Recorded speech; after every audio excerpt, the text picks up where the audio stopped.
Let us see what I can do in regards to this. Hello, hello, hello. Stream information. Start off.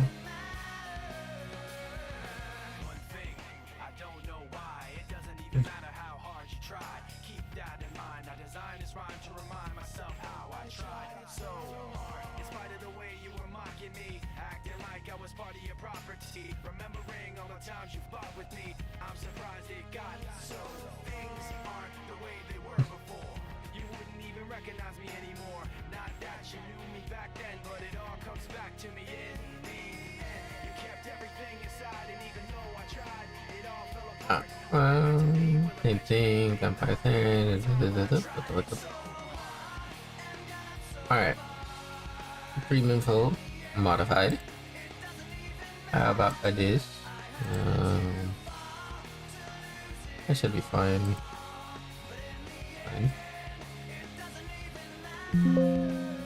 That's fine. Go to YouTube. Studio.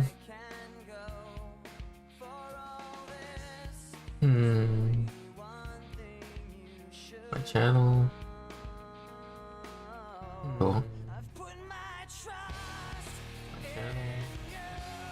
Alright. Cool.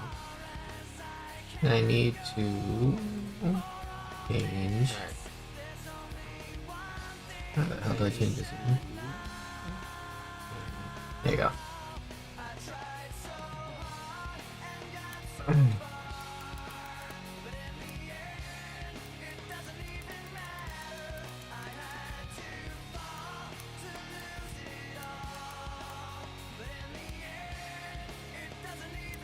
Yeah.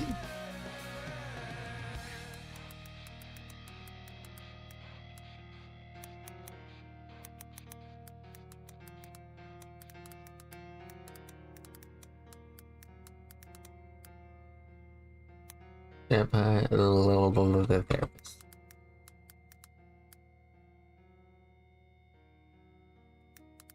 Great session.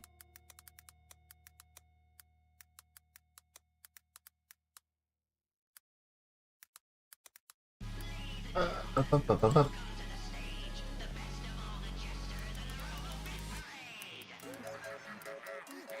Thank you, you're all too kind. Oh, Christ on a fucking stick, really? Now, hey there, old chum, what's got you looking glum? Is it cause I've gotten everything you ain't? Fuck you. Top billing Aussies worth a mammon, but if I should examine your affairs, well, it frankly ain't that great. Cool. That should be fine. No major kids, it's fine. Playlist. Have it? No, I'll have it added later. Okay.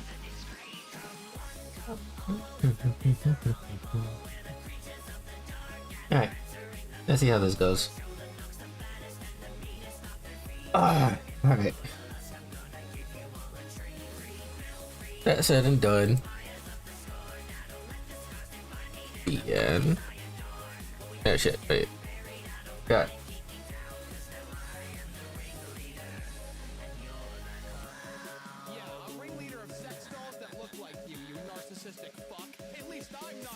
Alright. Now the only question that I have would be whether or not you want to do that. Combine chats should be fine. No. I need this.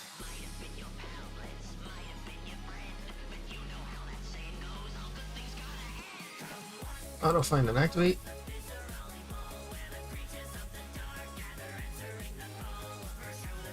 Activate source.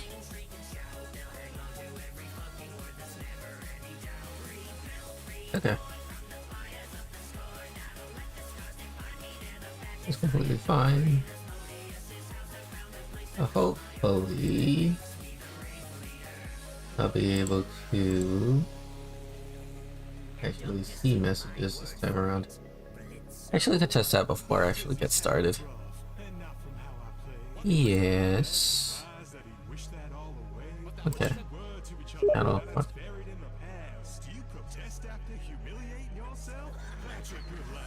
Damn, good.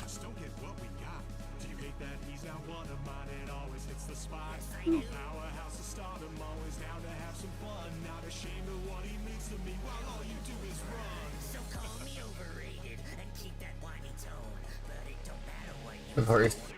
Alright. Alright. Alright. Hey, P.O. The hell? There's actually... Oh, yeah.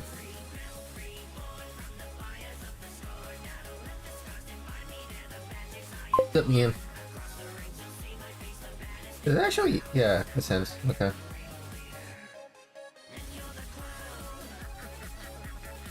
Auto...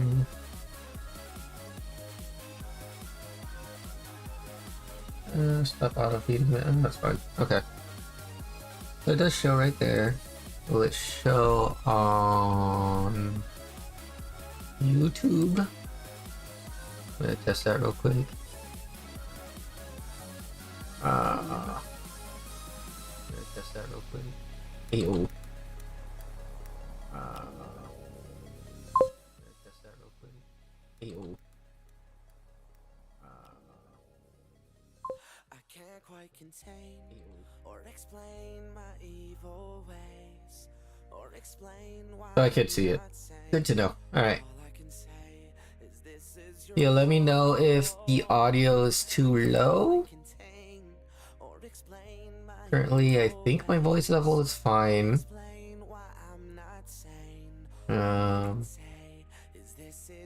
Music, I don't know if you could actually hear it.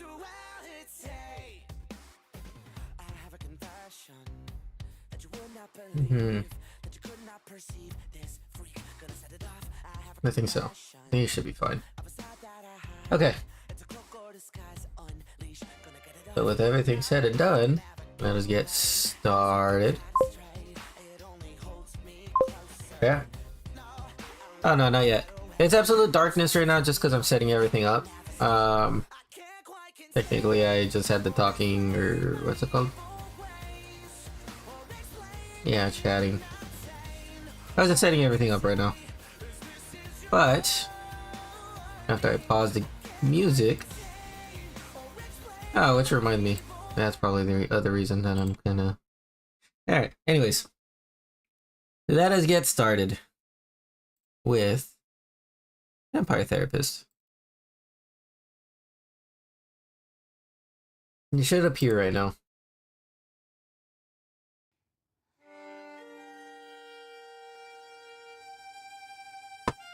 Good to go?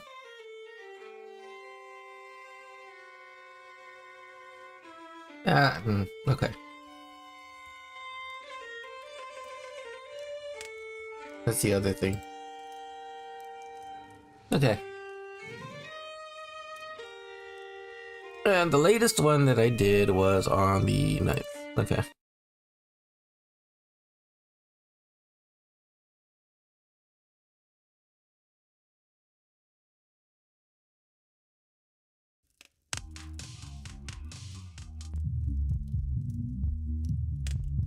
Alright, so since it's been a while, hopefully it doesn't stop it, pero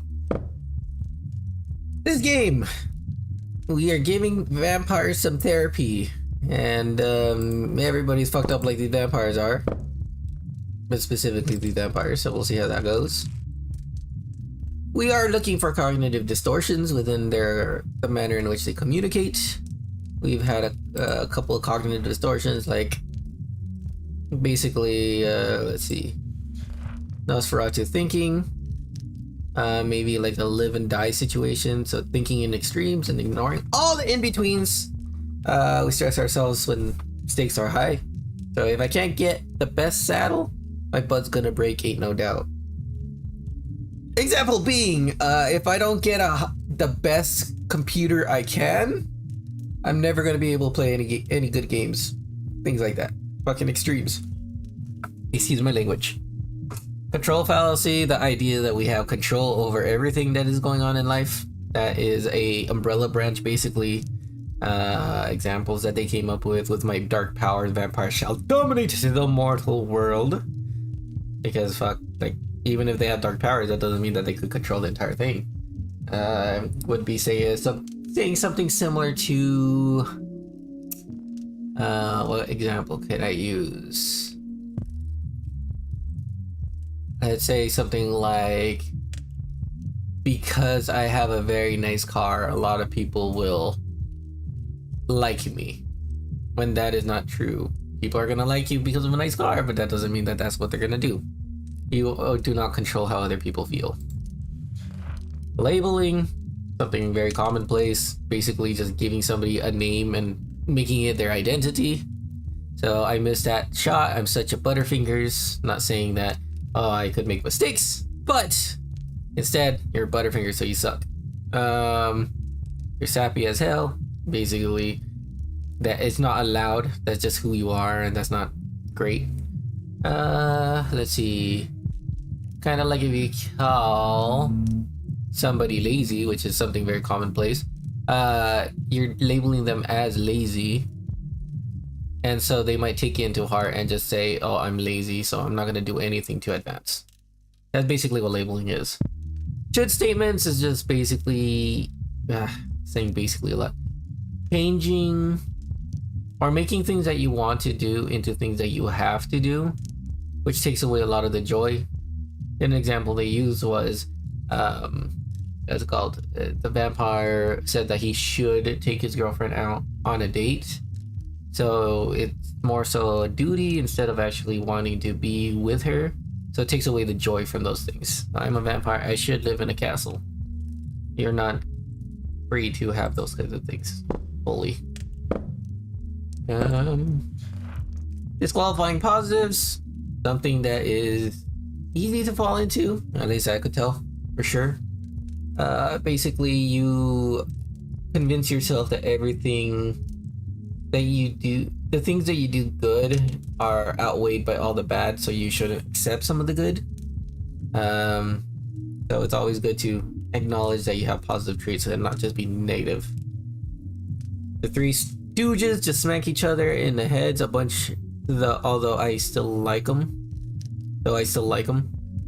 basically saying that, oh, because of all the smacking, they're not going to be a great one, but you can still enjoy it. It's like, I guess I could turn into a bat, but any vampire worth their fame can do that. I mean, it's still a huge idea that you could actually go and transform into a bat. Let me lower this a little bit. So there'll be more of a background, I guess. That works, I think. Hopefully. Personalization! Basically making everything about us. Sometimes people actually are out to get us, or we do cause events, but sometimes we're doing some personalization. Basically that the external events are caused because of us. The Vampire Country Club doesn't allow cowboy hats. They made that rule just to discriminate against me. I got kicked out of a store because because I wear glasses. It's very illogical, but you say, oh, it's because of how I am or because of what I do. That people do certain things, and that is not entirely true. Emotional reasoning, which is basically focusing more so on your emotions instead of actually finding reason with both emotions and logic. The world can feel like garbage when I feel like garbage, but that doesn't make it reality. I get the shivers walking into the ghost town, so it's gotta be haunted. Let's see. Saying something like, I get overwhelmed by noise, so bars wouldn't be any fun, I guess. Because I feel overwhelmed, that doesn't take away that bars could be fun, or things of that sort. Overgeneralization, very common nowadays, is the idea that making it like an all or nothing, always be the same. We know what we've experienced, but it's a distortion to think our experiences represent a pattern in the whole of something. Every time I play poker, I lose. I'll never win this game. Transylvanians sure are creepy. Could be something like, yeah, what could I say?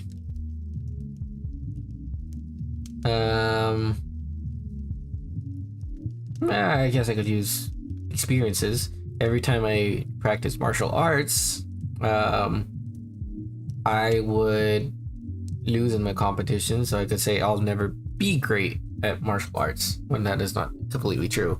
Maybe fighting is not the thing that I enjoy more so than the forms of things. Whoopses. Blaming, which is basically saying that, hey, nothing is my fault, it's everybody else's fault, it's their fault that I'm feeling bad or that things are going bad. So it's the exact opposite of personalization in a sense. It's a barkeeper's fault I lost my money at poker, he shouldn't have served me so much whiskey. It could be something like, what's it called?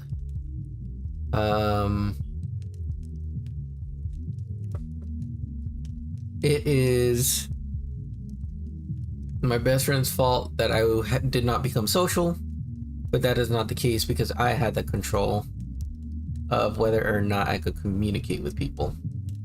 So it's not other people's jobs or their actions do not fully determine what we do with it. Sure, there are things that could be caused by other people, but that doesn't mean that it is their fault alone. So it's being open-minded about understanding that there are different aspects about it. Mind reading, feeling like we understand what other people are feeling without actually knowing. Basically, if you're going out on the street and then you just see somebody kind of with a mad attitude, you're like, oh, well, they probably hate me just because they're like constantly frowning when they're around me, but that might not be the case. They might be going through their own shit. And so you are just kind of trying to mind read and say, oh, this is how other people are feeling, but that is not the case. The hombre, there's real quiet. He must be plotting against me. My blood partner is thinking of leaving me for a sexier vampire. He didn't say so, I just know it. Things like that. And then the feelings of always being right, which is, what's it called? And I guess this is one of those clear ones where it's, if somebody has a viewpoint of life, people are, there's a chance that they could fall into the idea that, hey, what I believe, what I've experienced is the truth, so you have to follow along with it. This is usually something that I think I've experienced with families, more or less, parents and children, where parents, because of their experience growing up, they feel like they know what the right choice is for the kids, but the kids are not. I mean, culture could be different, experiences could be different. So saying that I'm always right and you should listen to me is not the greatest thing. So it's like the evidence is irrefutable. Bram Stoker was a vampire himself. Yeah. So even though if we might get a lot right, we're not always right. Always recognizing, hey, there's truth to what I say, but that doesn't mean it works with every single thing. We had 4 clients that we're talking to right now. First one, Dr. Drain, 430, male English. Let's see. So he's a doctor that ended up creating a kind of like medicine so that way he doesn't have to drink blood. He doesn't like what it was doing to him because he was becoming more inclined to just live with his animalistic tendencies, in a sense is what he said, which is just to eat, fuck, sleep. That's basically it. So he hates that aspect about himself. Whenever he takes that medicine, so he wanted to come and try to talk things through. He likes a logical approach. He doesn't sleep. He's often irritable. He mainly focuses on should statements, and he does not basically look at his positive traits either. Cecil Sir doesn't seem to like vampires. He transformed to Lord Lourdes on the second session, whom seems to hate Dr. Drain, loves Dr. Drain and rejects blood, or loves what Dr. Drain rejects, which is blood and sex, aka they're a Dr. Jekyll, Mr. Hyde kind of situation, and believes in acting like our animal selves without apology. Drain is scientific, but Lourdes is very unscientific. That's usually their ideas. And Lourdes is extremely confident, so something that Dr. Drain has shown that he's not great with. And in session 3, he started recognizing some of his own like traits that he needed to work on. So he liked to blame Lord Lourdes for his animalistic tendencies. He has a lot of his identity tied up in being a rational scientist, and he wants to transcend to being a vampire, but the truth is that he does need to drink blood. So the idea, or what was recommended to him, was that he gave himself that freedom to drink real blood instead of having to rely on this medicinal blood that he's been drinking. Isabella Dayet, she is very focused in regards to art. She felt like art was something that she ended up creating.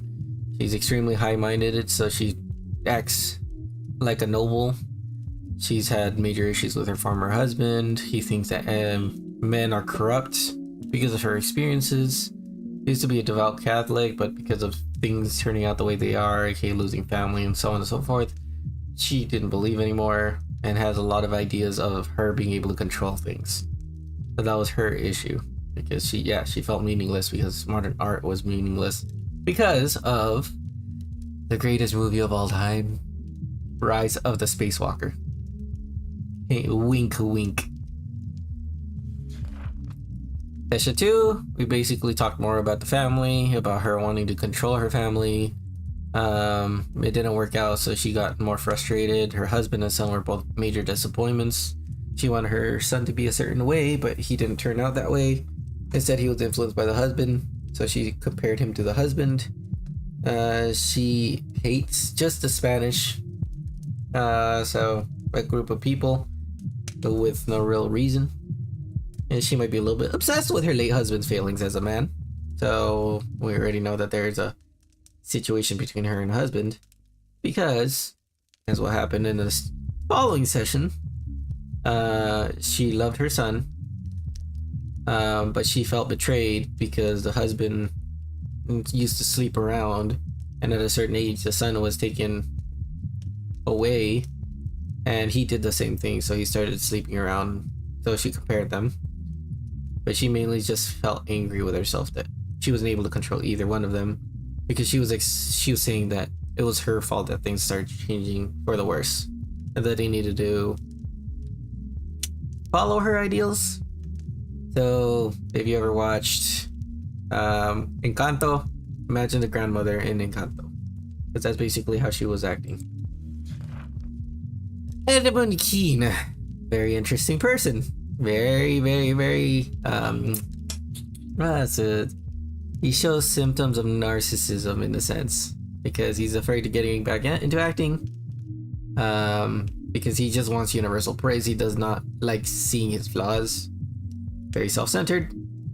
He believes that he is the one that ended up he influences what acting is. He diminishes the thoughts and opinions of others, basically just saying, no, I'm the one that created acting. Nobody else could do it as great as me.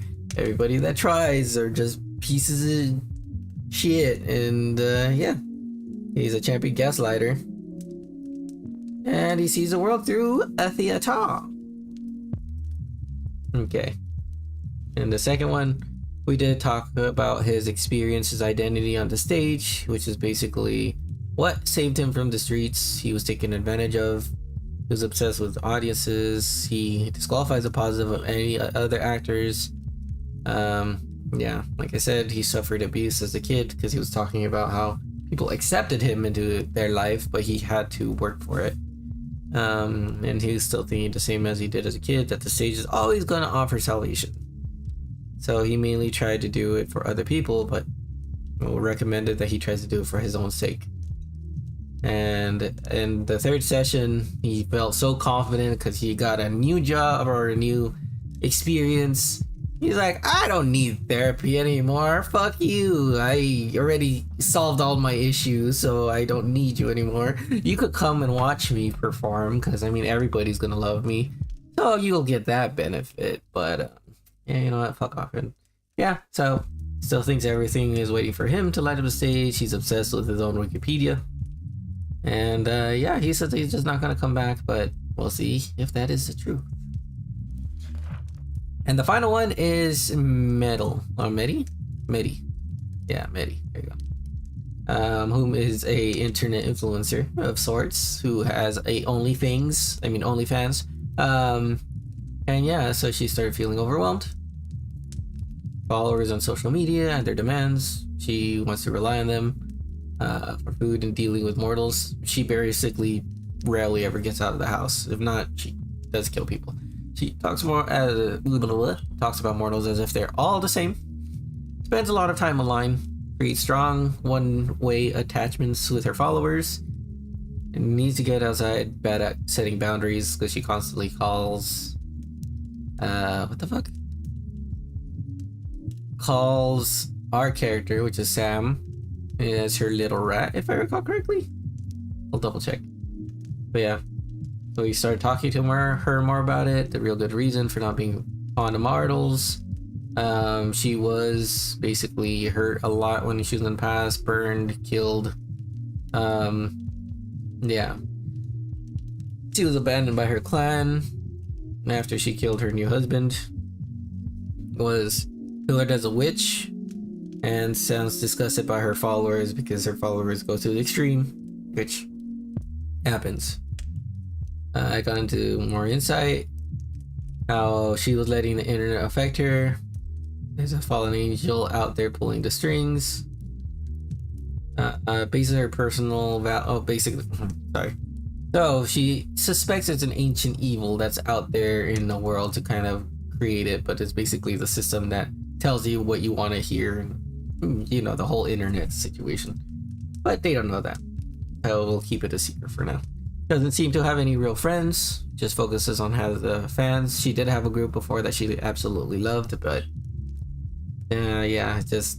she separated after a certain time, like isolated herself again. But yeah, she still did not try to find time offline because she felt she needs to work for other people.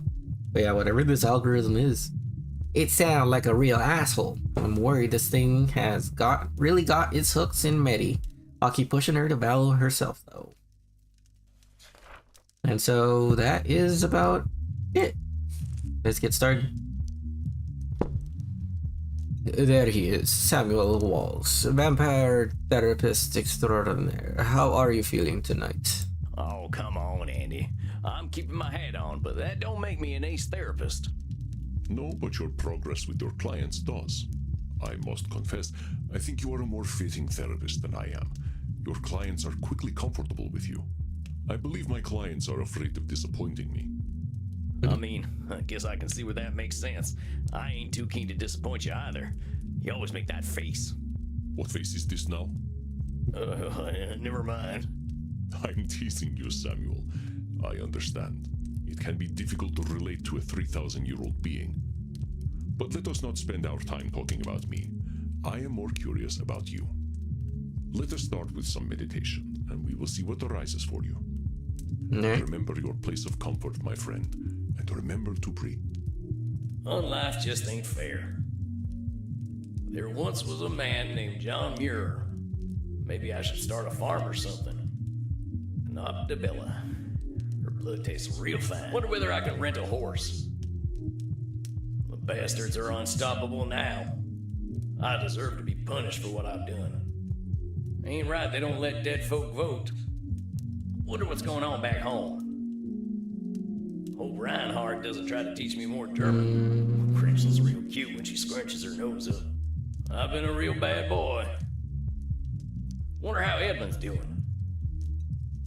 Are you feeling better, my friend? Yeah, I think I'm more in tune with my own thoughts these days. I am delighted to hear it. What sorts of things came up for you? After our last session, I can't help but think about my criminal past and how I was pointing fingers everywhere but at myself. The universe dealt me a bad hand, but I played that hand poorly. I got abused, and then I abused other folk.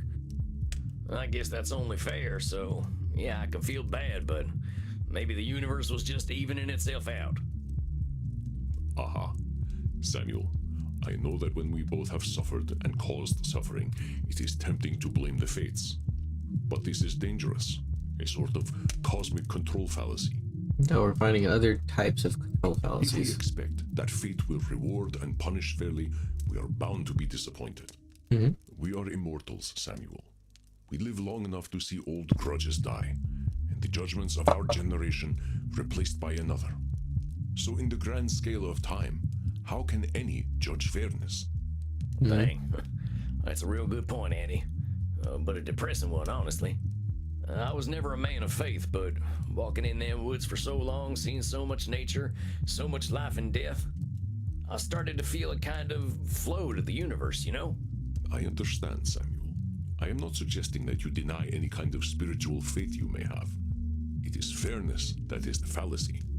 If we cannot define fairness, we certainly cannot expect it. Because everybody has their own idea of what fairness means. Yeah, I think I see what you mean. Dang, another cognitive distortion, huh? No one ever said being human was easy. Yes, this distortion is called the fairness fallacy by mortal psychologists. Let me give you a few statements that might have examples of the fairness fallacy, and you try to find them. All I right. work hard to ensure my club is dope because I believe in earning my good reputation. No, it's the effort that he's putting in. Maybe So it's good karma and maybe it isn't, but I just like to put out some positive vibes. Well, dang, Andy. Mm-hmm. I didn't know you could do voices. I like to break it out at vampire parties. That didn't hide the fairness fallacy, though, surfer partner. You're expecting some kind of reward for being good. yeah. I spoke of putting out good vibes for its own sake, not expecting anything to come from it. So that's something that I need to confirm. Because yeah. Specificity is important, Samuel. That is why we are doing this exercise. Let us continue. So that's basically what fairness is. Good to know.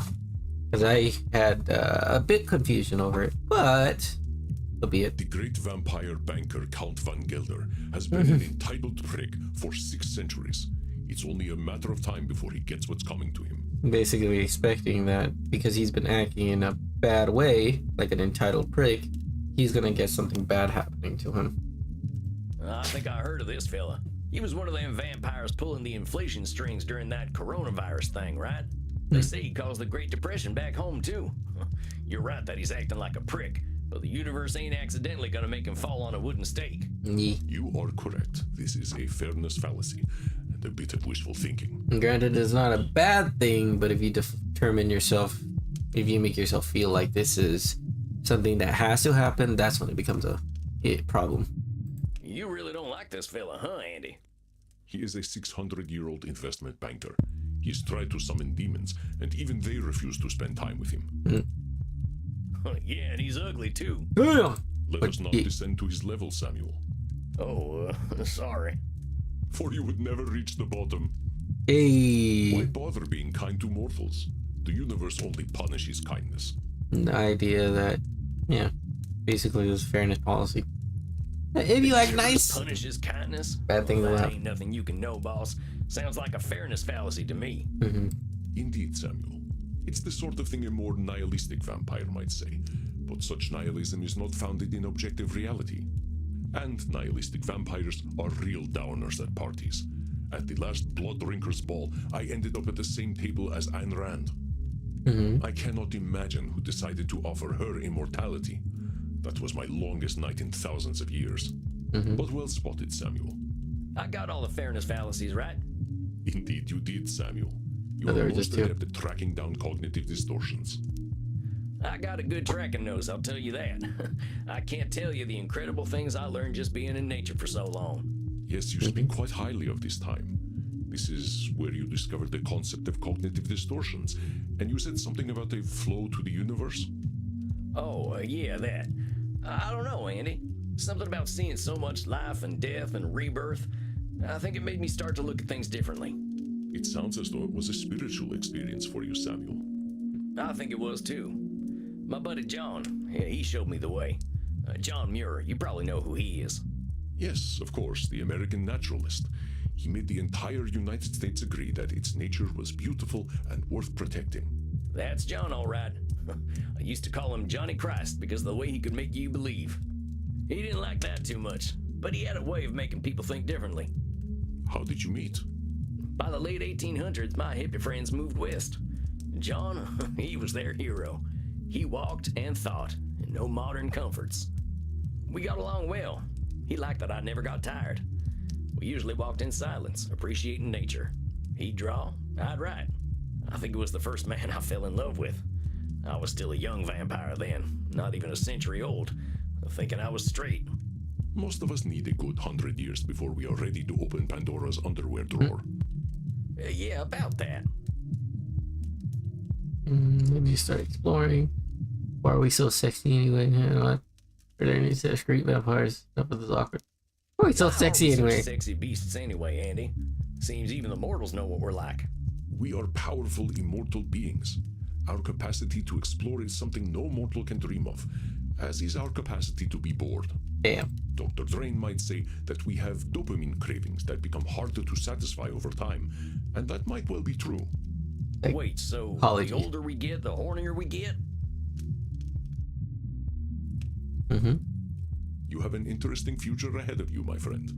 We'll make an international of you yet. Yay. You start How long did it exploring. take you to branch out? Oh, Samuel, death had little effect on my sexuality. I am from another era. Do you remember the 1970s? They were nothing compared to the 970s BC. The stories I could tell you. One night, my friend Heraclos and I snuck into the... Mm-hmm. I was just thinking about the time. I'm joking, Samuel.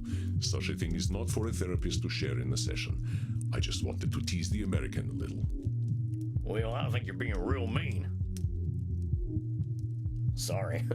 That's what I used to say to Princess when she was being naughty. I am honored to share the space in your mind occupied by your beloved horse. Because he absolutely loves his horse. I've been Be wondering, right back real are quick. there older straight vampires out there?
Learning, still learning. Alright, I'm back. Been on. No. Sexual exclusivity of any sort seems incompatible with immortality. Mm-hmm. There is a group of vampires out in Washington who claim to be straight, but they are not fooling anyone. Alright. Well, that's my curiosity satisfied. But speaking of which, I was talking about John. I fell for him hard. He wasn't into me like that, though. I don't think his wife got much from him, neither. That man was married to Mother Nature. But he was good company. I helped him map the West by sharing what I'd seen at night. I offered him my blood, but he was offended at that. He valued death and pitied my immortality. He just liked things as they were. I wish I had met him.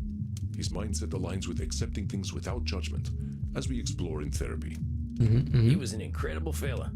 When he told me, Sam, I'm gonna get Teddy Roosevelt to make a law protecting all this, I believed him. Before he died, he urged me never to forget the earth.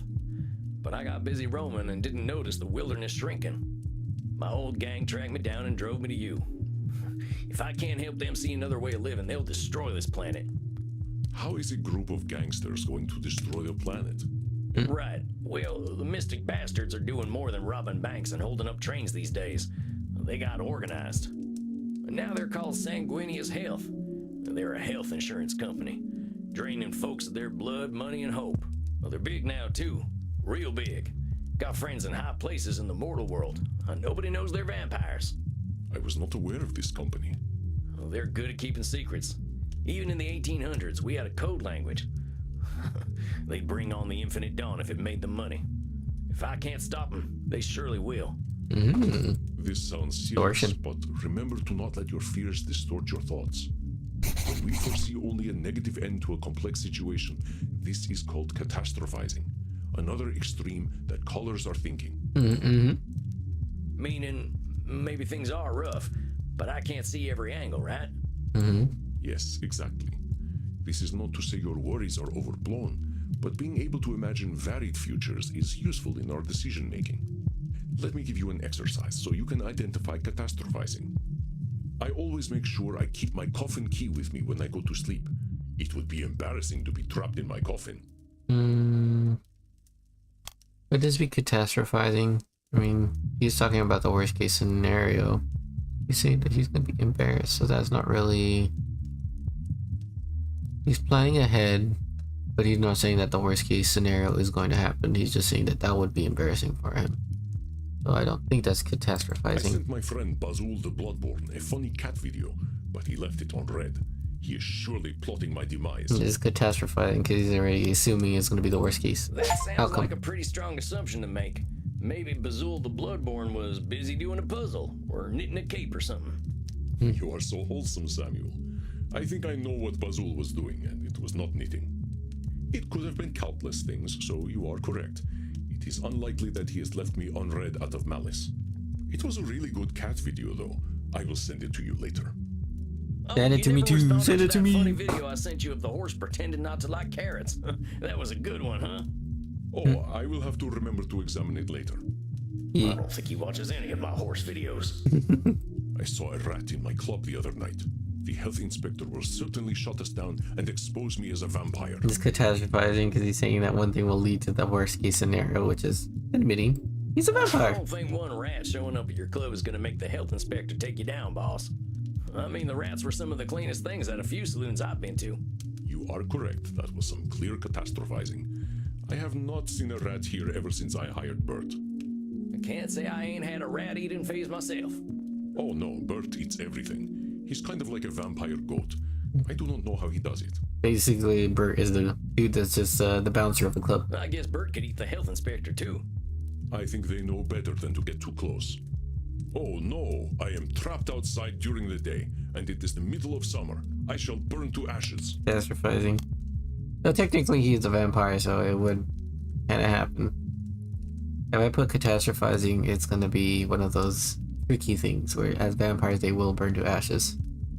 It's not technically catastrophizing, but for a normal person, if I go outside and during the summer and I'm like, oh no, my skin's gonna burn off, it's just like literally catastrophizing the Oh, scenario. ain't like that, boss.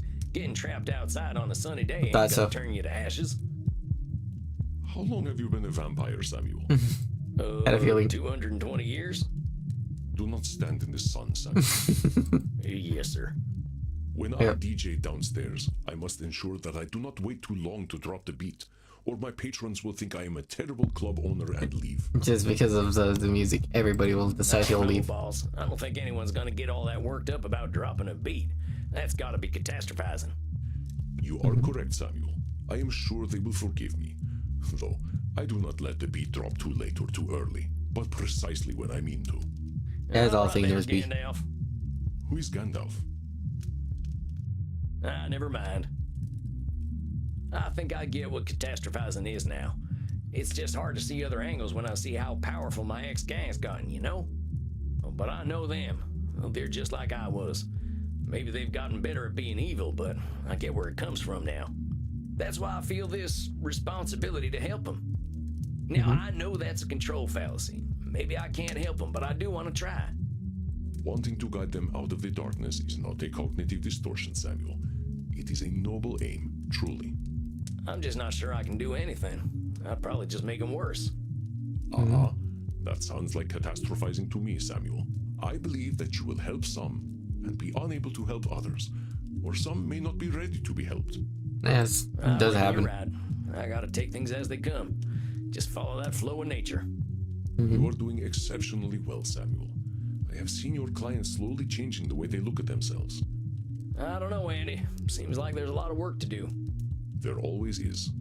That we will have work to do is one of the few things we can truly expect. Well, I surely hope things keep going well. I am not a man of faith, Samuel, but I do have faith in you. Aw. Oh, gosh.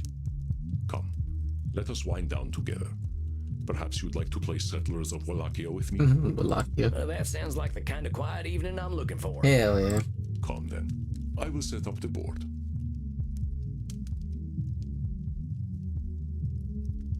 Don't freeze on me. Thank you. Thank you.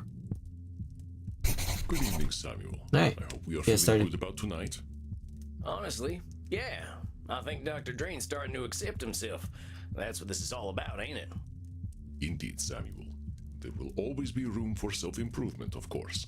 None of us are perfect, and none of us are irredeemable. I reckon so. Whoever shows up tonight, I'll give him that same benefit of the doubt. You are a wonder, my dear. What distortions do you think you'll focus on tonight? So the should statements is basically what he deals with a lot.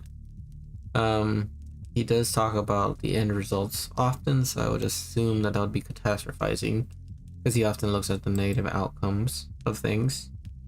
I could see him doing personalization, and he's talking about how his actions are going to affect others. So truth be told, he feels like he would be more so... Well, he disqualifies his positives, as we talked about earlier. Because he doesn't look at his positive outcomes. Because of outcomes, I think he's going to be dealing with always right. Going to feel like he knows better. Because that is something that he dealt with, though he has been changing, which has been good. Then again, blaming might work a lot better because of his other side. So I'll go for blaming, and then the other one I'm thinking about is either emotional reasoning or control? Personalization. Yeah, I'll go for emotional reasoning just because I know he sometimes lets his emotions dictate what he feels will turn out to be the truth. Yeah. The other one would have been personalization, but I don't know if it works that much this time. Give it a try. I think these are the ones that are likely to come up. Which reminds me, I think that there is... I think it's fine. Give me a quick second, because I feel like there is something... Hopefully this doesn't burn the eyes. Does it change? Maybe it's just on my screen.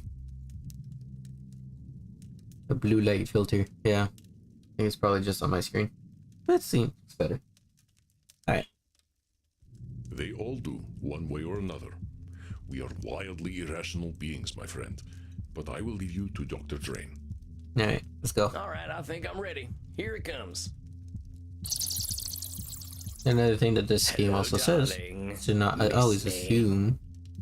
Is to always assume that we have to correct everybody for every single thing they do once we know about the cognitive not dissonance, but the distortions, cognitive distortions.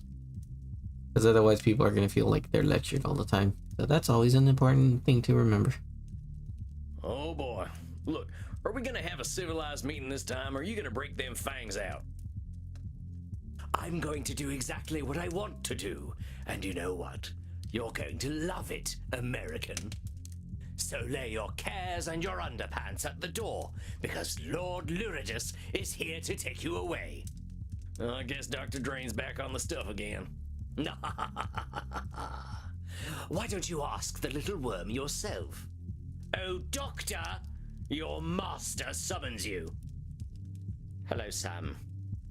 Doc, what's going on here? Why is Lord Luridus calling himself your master? Because that's what he is. You've helped me accept that, curse you. Whoa there, compadre. How did I help you accept Lord Luridus as your master? That weren't ever a thing I encouraged. You were correct. I was approaching my issue unscientifically. I thought I could restrain him forever, but I was suppressing my vampiric needs. I had to accept the scientific truth. I am not nature's master. Nature is the master of all. To fight that reality is folly. That's a control fallacy, I believe. No. I remember again. Good. Because if I had to choose what that one was, it would be more so. Nope. Yeah, I could do that. It would have been Nosferatu thinking, labeling shit statements, qualifying the positives, emotional reasoning, maybe. No, fairness. This would have been fairness. Because nature is a master of all, then that means that he has to accept things, so that things would have to be fair the way that it is. So I think fairness would have I was worked. suppressing a great part of myself. I did as you instructed, you know. I drank blood. Real blood. And it was incredible. I had forgotten how it was not just the taste that made one feel satisfied. It's the feeling of life that it infuses in the body. I felt strong, confident, above the petty worries and squabbles that come with mortality. I felt like a vampire, like the base creature that I truly am. What choice had I but to welcome the truth? I am a slave to my nature. So you see, I am his master. I always have been, and I always will be. Just as I told you, therapist. The same dark master lies within you. You know this, don't you? I can see him behind your eyes. Oh yes, you cannot hide him from me. You cannot hide the blood, the screaming, the power you felt when you stripped the life and dignity from those pathetic mortals. I know your thoughts, my leather-bound friend. Mind reading. I know what you crave. Lie back, and I will give it to you. Yeah, so he's basically dealing with mind reading right now, because he's basically saying that he knows what Sam wants, and there's no way for him to know that. You poor, pathetic creature. You cannot even accept my gifts, can you? You wear the American flag as your chastity cage. You know, I think I'll pick up one of those at the sex shop on the way home. I wouldn't want the dear doctor using my beloved equipment. You really think you can dominate him completely? That's a control fallacy, amigo. Dr. Drain tried to shut you out and couldn't. You can't shut him out either. I don't need to shut him out any longer, naive fool. He has accepted that I am his true nature, and that I will always know what is best for him. Oh my god, that is the always right fallacy. Because he is not true. It's not true that he always knows what is best. Look, put Dr. Drain back on. I want to get his take on all this. But of course, talk to him all you like. He's a good boy now and knows what's best for him. Doc, what's get going it. on here? This ain't you. You're maybe the most motivated fella I ever met. Lord Luridus ain't who you are. Don't you see, Sam? He is who I am. When I drank that real blood again, I knew it. I felt him. Every time I indulge, he will take over. In this case, he is doing a emotional reasoning, because he's saying that once he felt exasperate, or once he felt the energy of drinking the blood, then that's going to determine what the outcome is going to be. Dr. Drain sees certain doom, but perhaps it is fear that drives him to this distortion. Yeah. So then Don't you see, Sam? He is who I am. so it actually When I been drank that real blood catastrophizing. again, I knew it. Basically, the outcome is You're going to be the a most given. extreme consequences here. Thinking the worst is gonna happen every time you drink blood ain't too scientific. Dang it. Alright. Maybe you ain't got your intake right yet. Or maybe getting a bit more satisfaction will make Luridus less, desperate. Him showing up doesn't need to be the end, partner. I suppose my horror at his presence is tainting my interpretation of the data. I shall endeavor to be a little more clear-headed. It's just... I wish that Lord Luridus were not a natural outcome of my vampiric needs. It isn't fair. I have worked Fairness. so hard to overcome our curse. Don't I deserve a better nature? Dang, that Fairness fellow looks fallacy. pretty down. What can I do?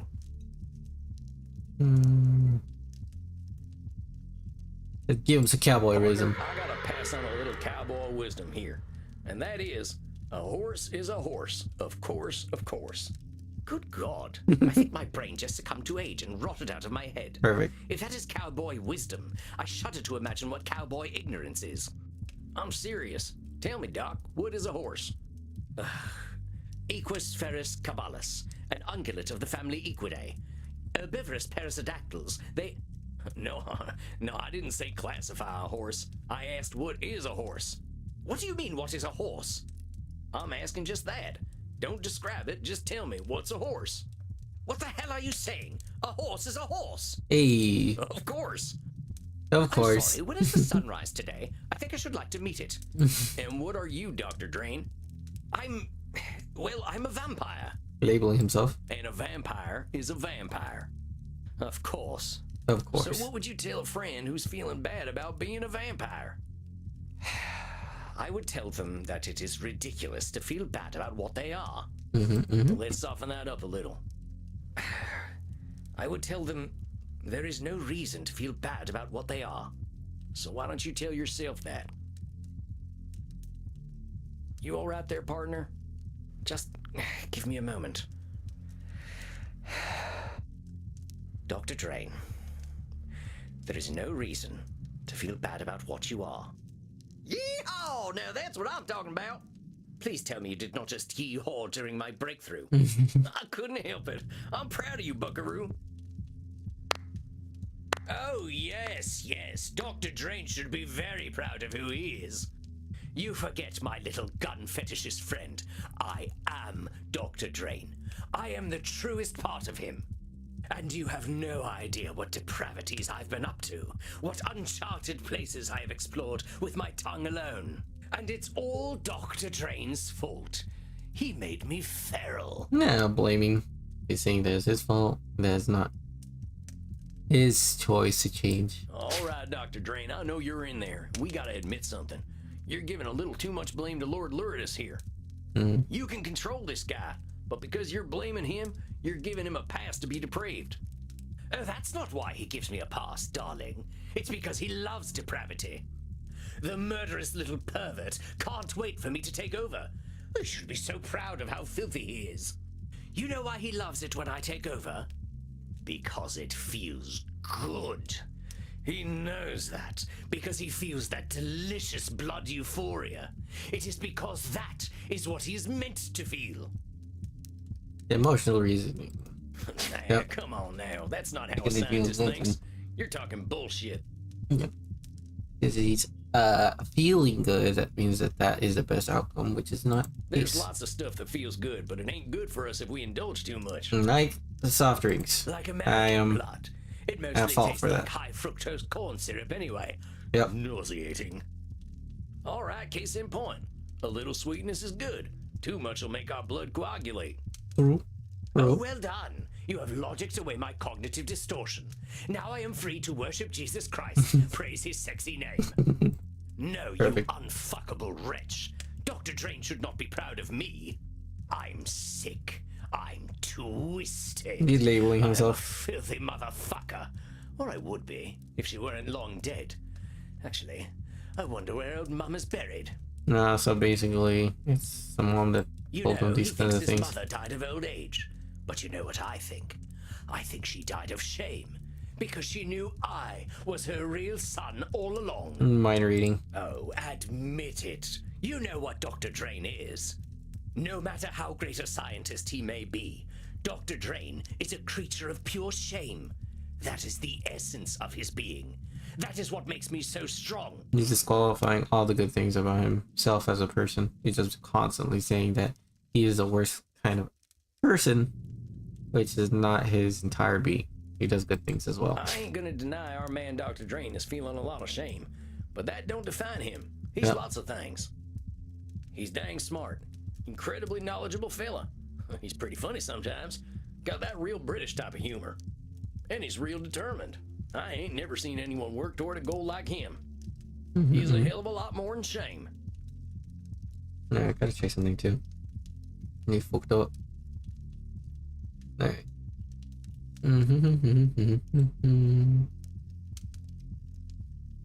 No, did it not?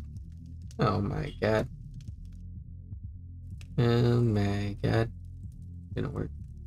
Oh, that's the reason why.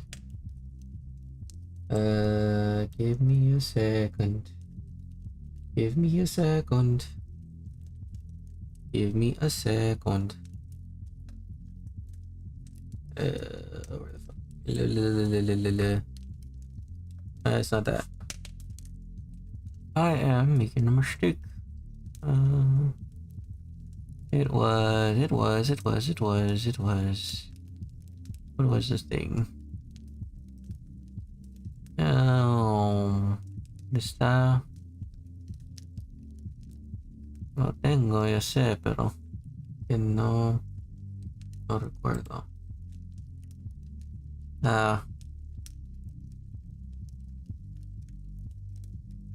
Yeah. Think now.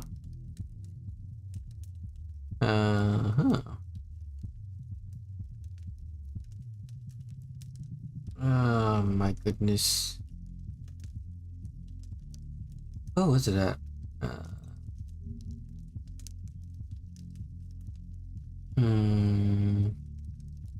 Sorry, I just realized I ended up making a mistake somewhere. Over something that I did before, but I forgot to do so. Mother fluffer. Alright.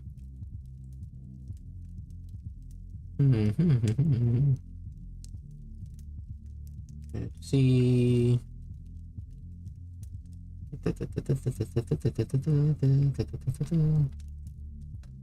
No.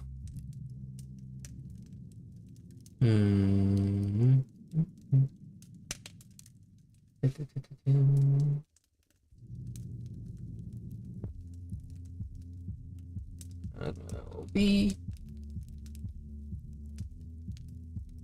I have to double check that then because it didn't work out. There you go.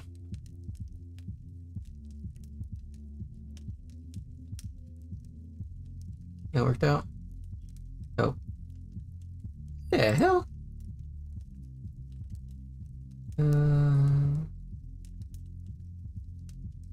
Sorry for the pause.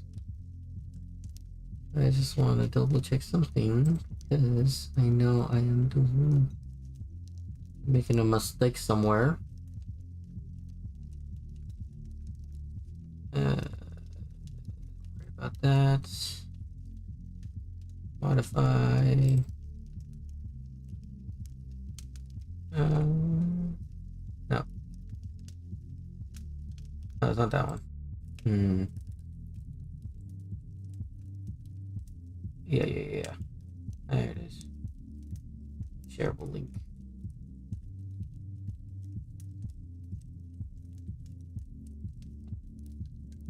There it is. Alright, I need to figure that out, but I'll do it next time. Sorry, I just wanted to kind of share that with my little Discord group for now. Until I actually want to start streaming to a wide variety of people. So I'm grateful if you're here. Alright. Do you remember how I told you I didn't have a gag reflex? I believe I might have been wrong. Why, I believe you've inspired something in me. I can add a new sentiment to my feelings about your little doctor. Pity. Tisk, tisk, tisk. Such a shame. Now why must you deny the poor little worm? If he loves science as much as he pretends to, he knows that I am inevitable. He should give in to me. Should statements. It ain't up to you to decide what Dr. Drain should or shouldn't do. Yeah. All them shoulds were the thing that made him lock you up in the first place. They're what made him afraid and ashamed, because he was always thinking about what he should be or do. Of course, they were his own creation, but he cannot help it. He knows in his heart that he should... There it goes again. Lord Luritus, did I give you permission to speak, my little worm? I don't need permission. I just wanted to tell you something. Oh, he wants to tell me something. Well, go ahead, darling. Tell me something. I shall remember it when I'm shagging a football fanatic in a dumpster. I accept you. No damn. What do you mean you accept me? You cannot accept me. I am your nightmare made flesh. I am the reflection in the mirror you cannot see. Nevertheless, I accept you. I accept your bloodlust. I accept your violence. You accept my cock. That too. Yes, I accept even that. I will not deny you any longer. But as you are me, I am you. I take responsibility for all your actions. I shall feed you and nourish you, and you shall live by the Hippocratic oath I have sworn. Dare Damn. you to try, you sniveling... No, I do not need to try. You and I are one. I know you. I accept you. And I love you all the same. Aww, breakthrough. Curse you. Curse you both. You sicken me. No. You do not sicken me. I accept you. Don't cry, man. Don't cry. He's gonna cry. I accept you. No! That makes sense though. Hey, we helped him find himself. Because that is one of the difficult things about accepting yourself and loving yourself. Because that shit is... It's easy to find things that we have problems with within ourselves. Very easy. And very hard to kind of let it go. Dr. Drain? Are you Let the alright? sorrows go. Yes, Sam. I am fine. You look fine. I feel fine. It is a very new feeling. I'm not sure I know what to do with it. Proud of you, Dr. Drain. I can't believe I'm saying this, but do you want to go down and dance in the club? Dance? Dance? Would I like to dance? Yes. Yes, I would like to dance. Let us dance. I was hoping you wouldn't say yes, but let's go, partner. Yay. Boy, Green. Come on, Sam. Let us cut rugs. I ain't much of a dancer. Neither am I, but dancing is what I feel like doing. That's a spirit. I guess we're dancing then. Now what the hell am I looking at? Bert, you be nice. I guess that explains why Sam doesn't dance. Crimson, most dear, have you seen Samuel? I usually check in with him after a session, but he has disappeared. Check it out, Sugar Blood. What is he doing? I think he's goth square dancing. So he is. We should not laugh. Now circle right and do-si-do. But then again, that is a should statement. Perfect. Good turn of events. The master therapist once again enters his domain. Good evening, Samuel. Round two. Oh, come on, Andy. I'm just the right cowpoke in the right place at the right time. A cowpoke who has a habit of disqualifying the positive. It is ungracious to deny a compliment, my dear. You are an excellent therapist and an inspiring dancer. All right. That's enough of that. You are seeing Senora Deste tonight, yes? How do you feel about her progress? I don't know. That lady can really hold some grudges. I think she's starting to think about herself a little more, though. An ancient grudge is a difficult thing to forget. It can become a part of one's very identity. Vlad Tepes only became Dracula because he was obsessed with the Turks, remember? Yeah, I don't think the Senora's that far gone. Do you feel you are prepared for whatever distortions she might bring today? Well, let me think about that. Yeah. Let's see. So control fallacy would make sense because it's usually what she wants. She wants to be able to make sure that she could do things. I think catastrophizing, blah, blah, blah, can't speak. Catastrophizing would work because I know that she often talks about her family ending up a certain way. So that would be a good one. I think she still overgeneralizes, so I don't know if things have changed, but I mean, she dislikes men for a reason. Because she was, from my understanding, cheated on. I can imagine her blaming her previous partner. And because we're talking about blaming, also disqualifying the positives because there are things that she can control, but she probably doesn't give herself the credit that she deserves to have. So the only other thing I would be thinking about would be the Ollie's right. Because she does have that kind of attitude, but... All right, filled my chamber. I'm ready to go. Yeah. I don't remember people being like this about crossbows. Well, you can take the cowboy out of the West, but you can't take the West out of the cowboy. Alright. So Yeah. it would seem. Well, good luck tonight, Samuel. I will leave you to it. All right, deep breath, Sammy boy. Here she comes. Let's go. Bonanati, Signora. Bonanati. What? It's Italian. I thought I'd learn how to say hello to you properly. Bonanati. Bon... Bonano. No.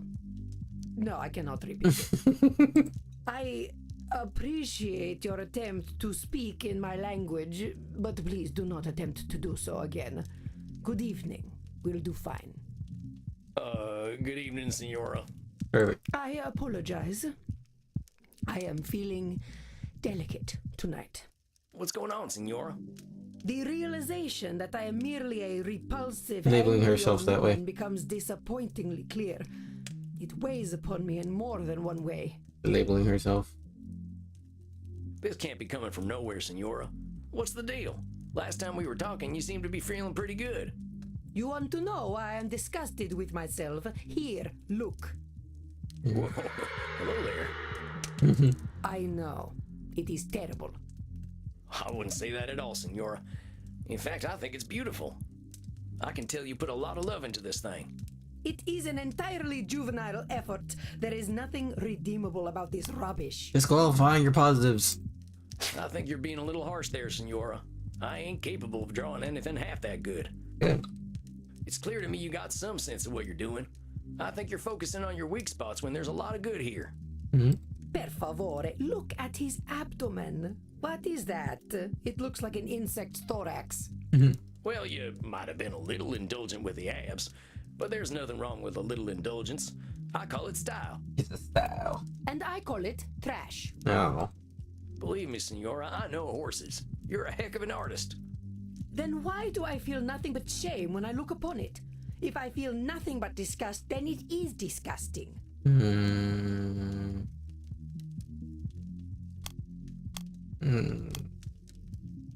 Are we catastrophizing it, or would it still be disqualifying the positives?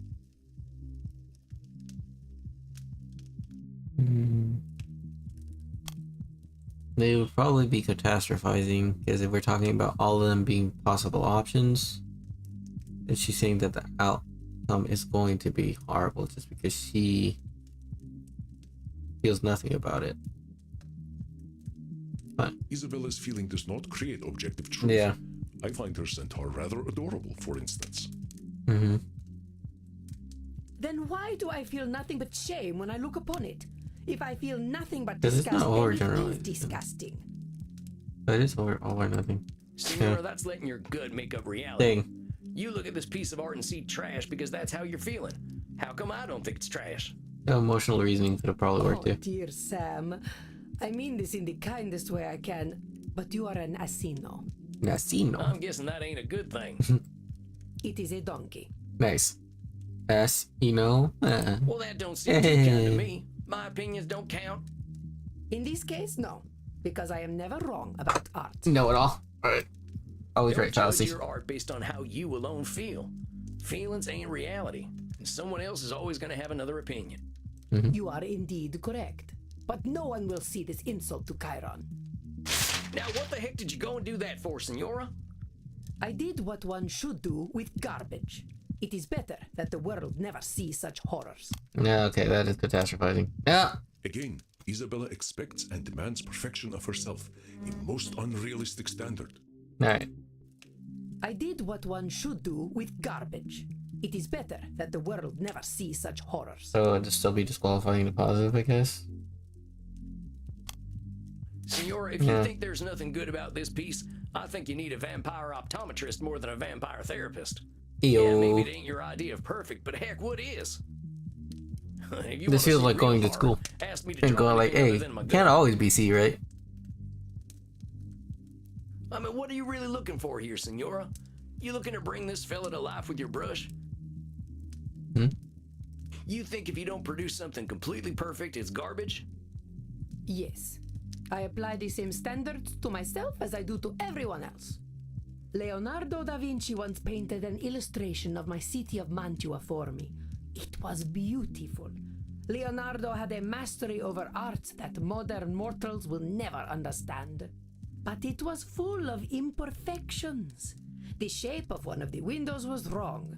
The clouds looked slightly unnatural. I lit the painting on fire Damn. rather than let him embarrass himself. So why would I choose to embarrass myself? You lit a Leonardo da Vinci on fire? I lit rubbish on fire. Da Vinci painted it, but it was still rubbish. Damn. That fella must have been terrified of you. He was, though he had no reason to be. All he had to do was be better. It had nothing to do with me. He's blaming that it was Leonardo's fault. Senora, with all due respect, are you kidding me? That fella was afraid of you, not a failure. What would have happened if you hadn't lit his painting on fire? Then he would have been ashamed of a terrible piece of art. Mind reading. Senora, this need for perfection you've got, it ain't doing good things for you. How can you say this? By demanding perfection, I improve the work of others. I improve the work of myself. Well, maybe that's true, but you're doing something less useful. And what is that? Gratifying everyone, limiting your dating offer, promoting unrealistic. You're limiting your dating opportunities. Nobody's perfect, Senora. I did not condemn myself to immortality so that I could sleep around. Do you really think dating is my primary concern? Yes. Well, maybe not. But there's something else. Senora, your standards are way too high. There ain't no way anyone can reach them. Yep. So you keep saying. But there is nothing wrong with setting a high standard. The problem is the low standards of others. It is shameful to not strive for greatness. I will not tolerate your setting low standards. You will not disgrace my presence with shallow thoughts. Am I understood? Yes, ma'am. No, wait, I meant to say... Alright. Senora, I gotta be honest here. You're terrifying everyone. You're terrifying your artists, your family, even yourself. Failure's a part of life. If imperfection's a mortal sin to you, ain't nobody gonna let you in on their imperfections. Not you, not your husband, and not your son neither. How dare you? How dare you lecture me, peasant? How dare you suggest that I was anything less than the perfect mother to my Federico? You worm! Ho sputato sulla tomba di tua madre! Vi maledico alle vele più profonde dell'inferno! Federico loved me. He knew that I knew what was best for him. Pull out your cognitive distortions now and I will tear your head from your neck. I ain't never said Federico didn't love you. All I was saying was... Zitto! Shut up, fool! You presume to tell me what I know. You, a common murderer. You who can barely speak your own language. Yeah, I what a demanded douche. perfection from my Federico so that he would not end up like his father, a degenerate leper whose penis hung by a thread of putrescent skin. I do not tolerate imperfection. Not from myself, not from this world, and not from my son! Control. Senora, if you want to have that kind of control, you're gonna have it all by your lonesome. I'm trying to help you, and you're screaming at me. Why? Because you can't stand being wrong? If I'm too scared to talk to you, what the hell are we doing here? What do you want me to do, lie to you? I ain't gonna do that, Isabella d'Este. If you're looking for perfection, you're only gonna find liars, and that ain't me. Damn. I'm sorry. I'm so sorry. I know you are right. Oh, Federico, what have I done? Hey, it's okay, Signora. He barely spoke to me when he came back from the Vatican. Every time I asked him how he was, he would say, "I am fine, mother." Of course, he knew better than to talk to me. His father never did. No doubt it was I who drove them into the brothels. Catastrophizing. No. Isabella is assuming her husband's decisions were No, entirely still to do control. with her, but he was a human with his own mind, however flawed. It would also be personalization. It could have been personalization if I had Of that. course, he knew better than to talk to me. His father. I think that's simplifying things a little, Signora. Your boys made their own decisions. There probably were a lot of reasons they went to the brothels, but putting it all on yourself just ain't accurate. You couldn't read their minds or control their behaviors. Perhaps not. But I am certain their whores did not criticize them as I did. Probably I not. was only trying to make them demand better of themselves. Why did the world punish me for this? The fairness. I read my Wikipedia page, you know. It was full of lies and slander. No doubt this is how history remembers me, with slander I have earned. Catastrophizing? And again, disqualifying the positives could also be it. But this is the part where it says, with slander I have earned. Which would have also been the full fairness thing, but I was...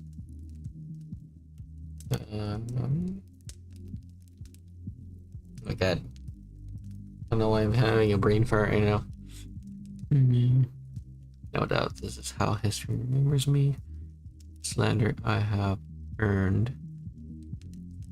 Disqualifying positive. No? I have read the Signora's Wikipedia page, and I believe this is somewhat of an oversimplification on her part. I read my Wikipedia page, you know. Overgeneralization Full and of lies catastrophizing. and slander. I have read the Overgeneralization. Signora's Wikipedia page, Alright. and I believe this is somewhat... I read I don't think a single Wikipedia page is going to Nah. determine how humanity remembers you, Signora. Yeah, that makes sense. You're one of the most interesting, intelligent people My I've ever met, god. and I bet loads of historians out there would be eager to know the real you. Still with her, that takes me the longest. Let us hope they do not discover who I am. They would be terrified of me, as you so deftly pointed out. So let's forgive him a few mistakes, huh? I suppose I must. I read that Wikipedia page too, Signora. And you know how I read it? The people are in awe of you. They call you the First Lady of the Renaissance, you know. This only proves that Machiavelli was right. That if one cannot be loved and feared, it is best to be feared. Yeah, that's true. I think you're a little too down on yourself today, Signora. But here's what I think of Isabella d'Este.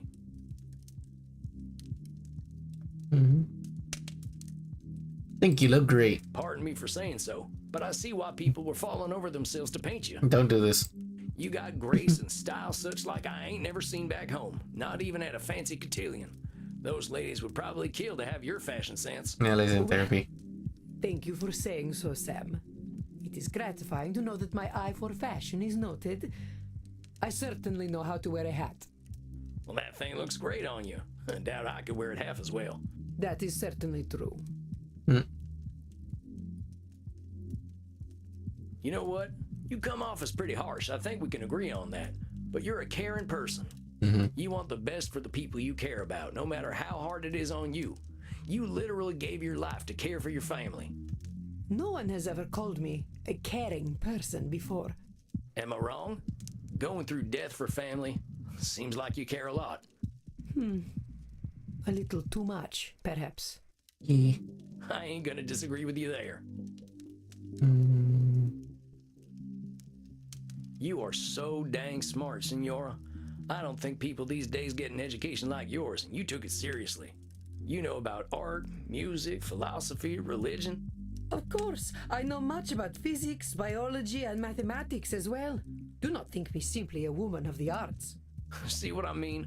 I'm only 200 some years old, and I think it's gonna take me another 200 to know half the stuff you know. Yeah. You should be proud, Signora. And You're ambitious as hell. From what you told me, it sounds like being a woman in your time wasn't an easy thing. But you proved you were capable of anything, and people had to respect that. Hell, you even ran your own city. You're gutsier than any man I've ever known. Mm-hmm. I am not sure I like this gutsy word very much, but I suppose I did well for my time. Senora, you did well for any time, believe me. You have been so kind to me. Kinder than I have been to you. Happens. Say Levy. You deserve kindness. And you deserve to give yourself some kindness too. It's true. No one has ever spoken to me the way you do. I suppose I never allowed them to. We are our own worst judges, critics. Sam, I know I am old. I know I am difficult. But would you ever consider a woman such as I? Yeah. Senora, I'm here to help you on your personal journey. Let's not complicate that. Of course. I am just being foolish.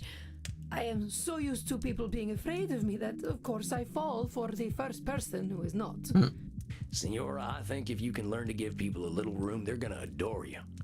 What if they see me as weak if I am gentle? What if my bearing was the thing that earned me respect? I do not wish to be discarded and ignored like so many women of my time. Catastrophizing. Senora, I don't think anyone could discard and ignore you.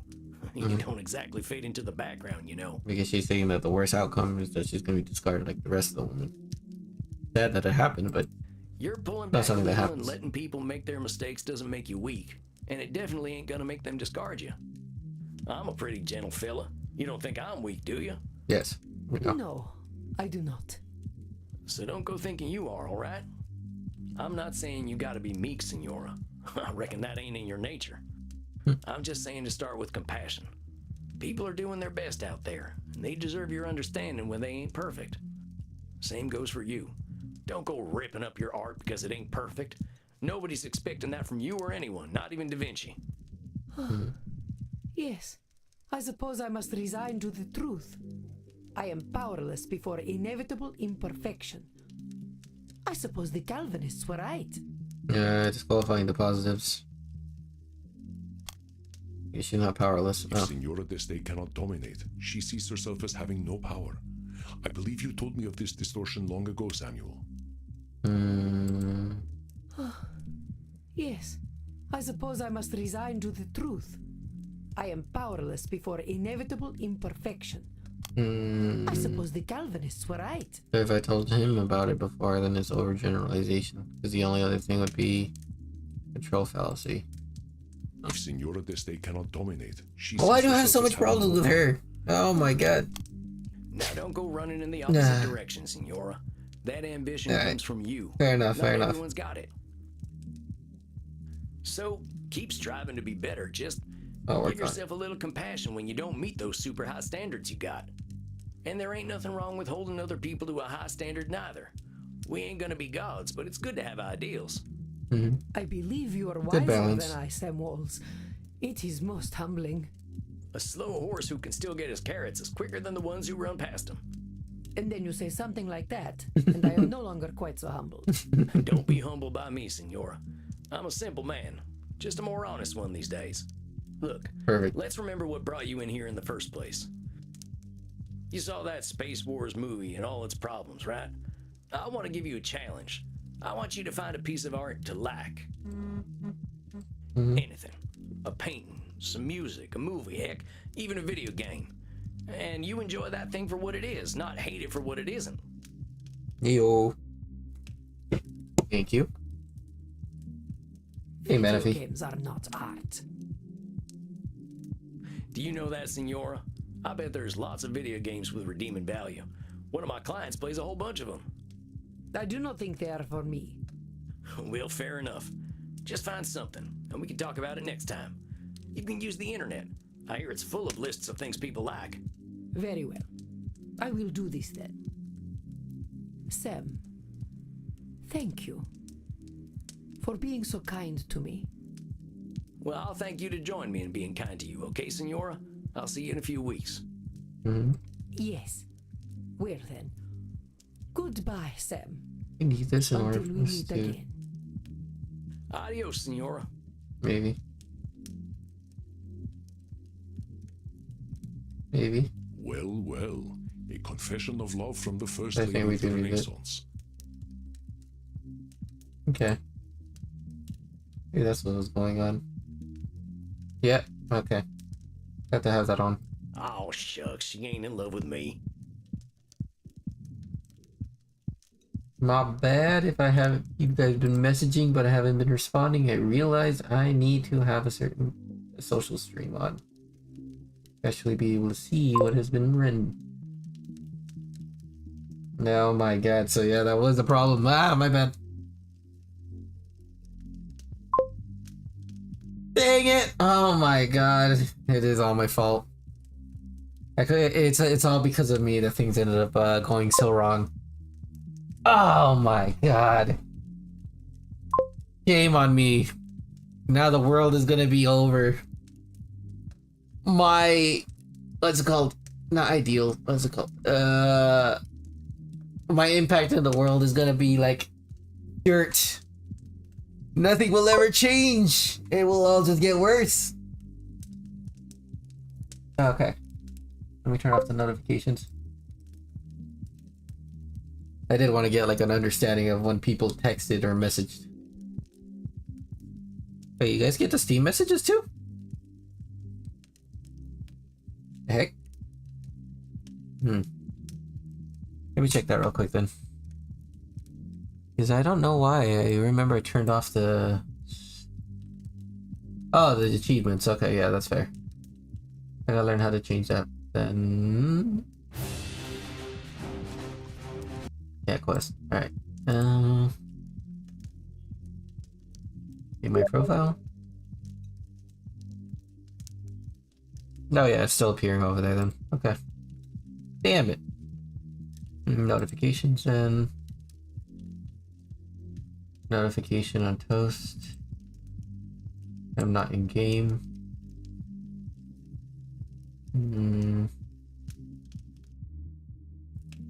It's Pio's fault. Yeah. Yeah, I think I had turned it on before, or I turned it off before, but I had to get it. I ended up just improving my computer, and yeah, but a couple of things ended up changing. But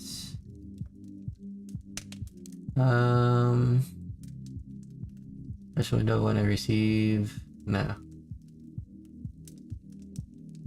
Yeah. Okay. I think that should be fine. I turned off the sounds and notifications in general. That should be fine. Better.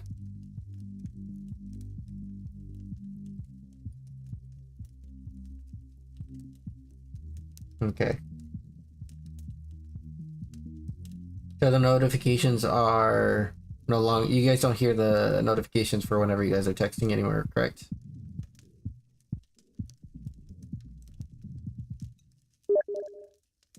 No, it's still... Okay, I still heard it. Oh.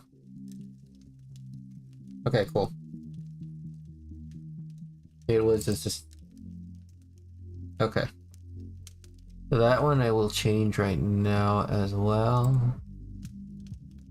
Let me see. Would it be under friends and chat? And then friends, enable avatar. Where are my open chats? Okay. There should still be notifications.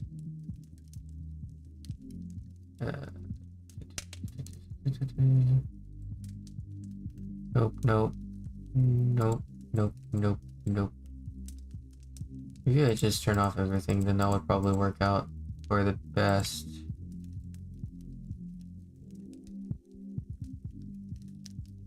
Yeah. Thank you, Manavi.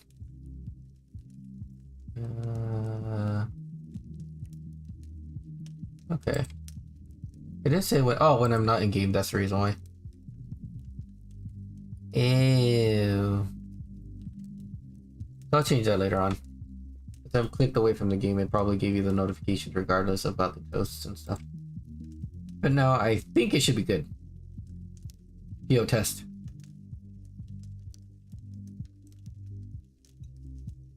How are you guys liking the game so far? Damn it! Oh, it didn't work.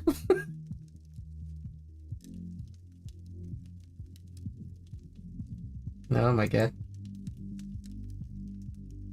There you go. Bro, I never know what I'm doing. What are you talking about? I thought I did, but you know what? There you go. At least I know I could disable chat notifications with the do not disturb.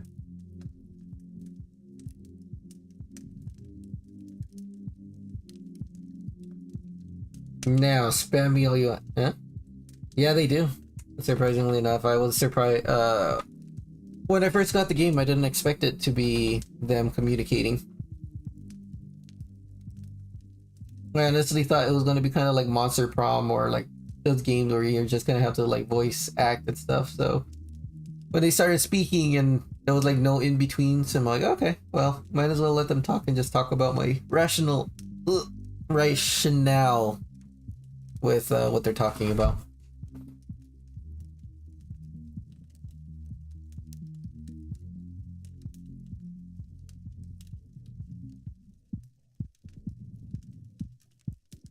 I mean, nah.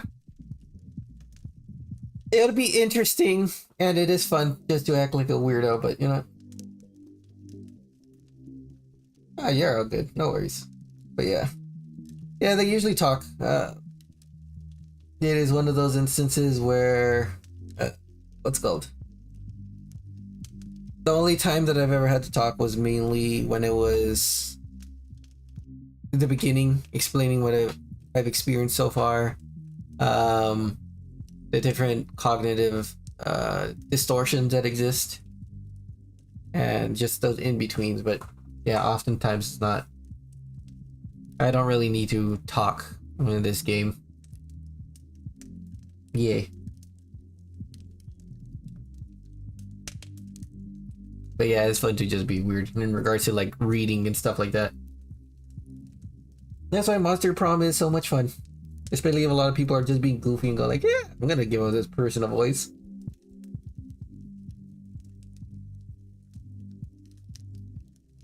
Alright. Carry on. I know I am teasing, but I am impressed, Samuel. You warmed her dead heart. It was touch and go there for a bit. I thought she really was gonna rip my head off. But you were not afraid, as she said. They make strong men in the American West. Tough living will do that to you, sure enough. Then let us relax. I hear you were dancing the other night. Yeah. That's true, that's true. Oh, nuts. Do not be embarrassed, Samuel, but let us go downstairs. The night is still young and there's much to celebrate. Yeah, especially because it's like, it's one of those... for a little R&R.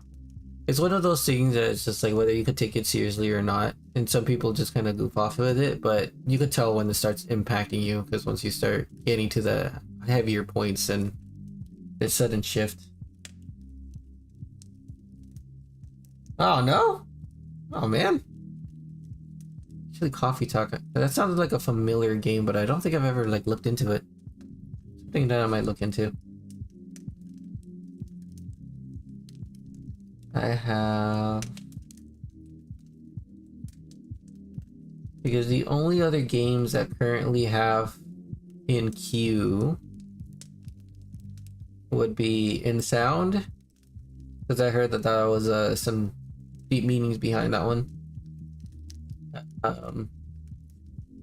Finding Paradise, or what's it called, To the Moon series. I don't know if you've ever played that one, but that one,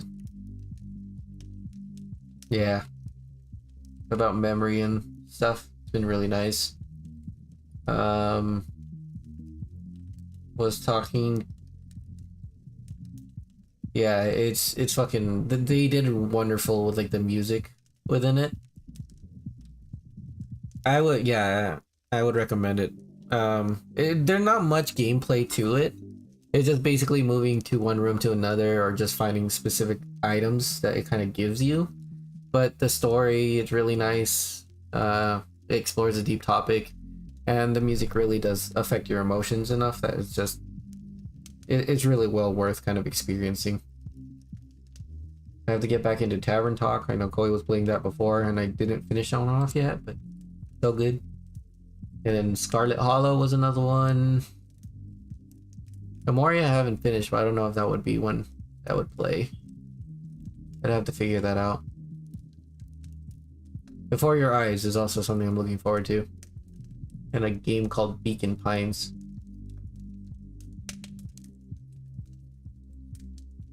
Heyo! Hey, Cake.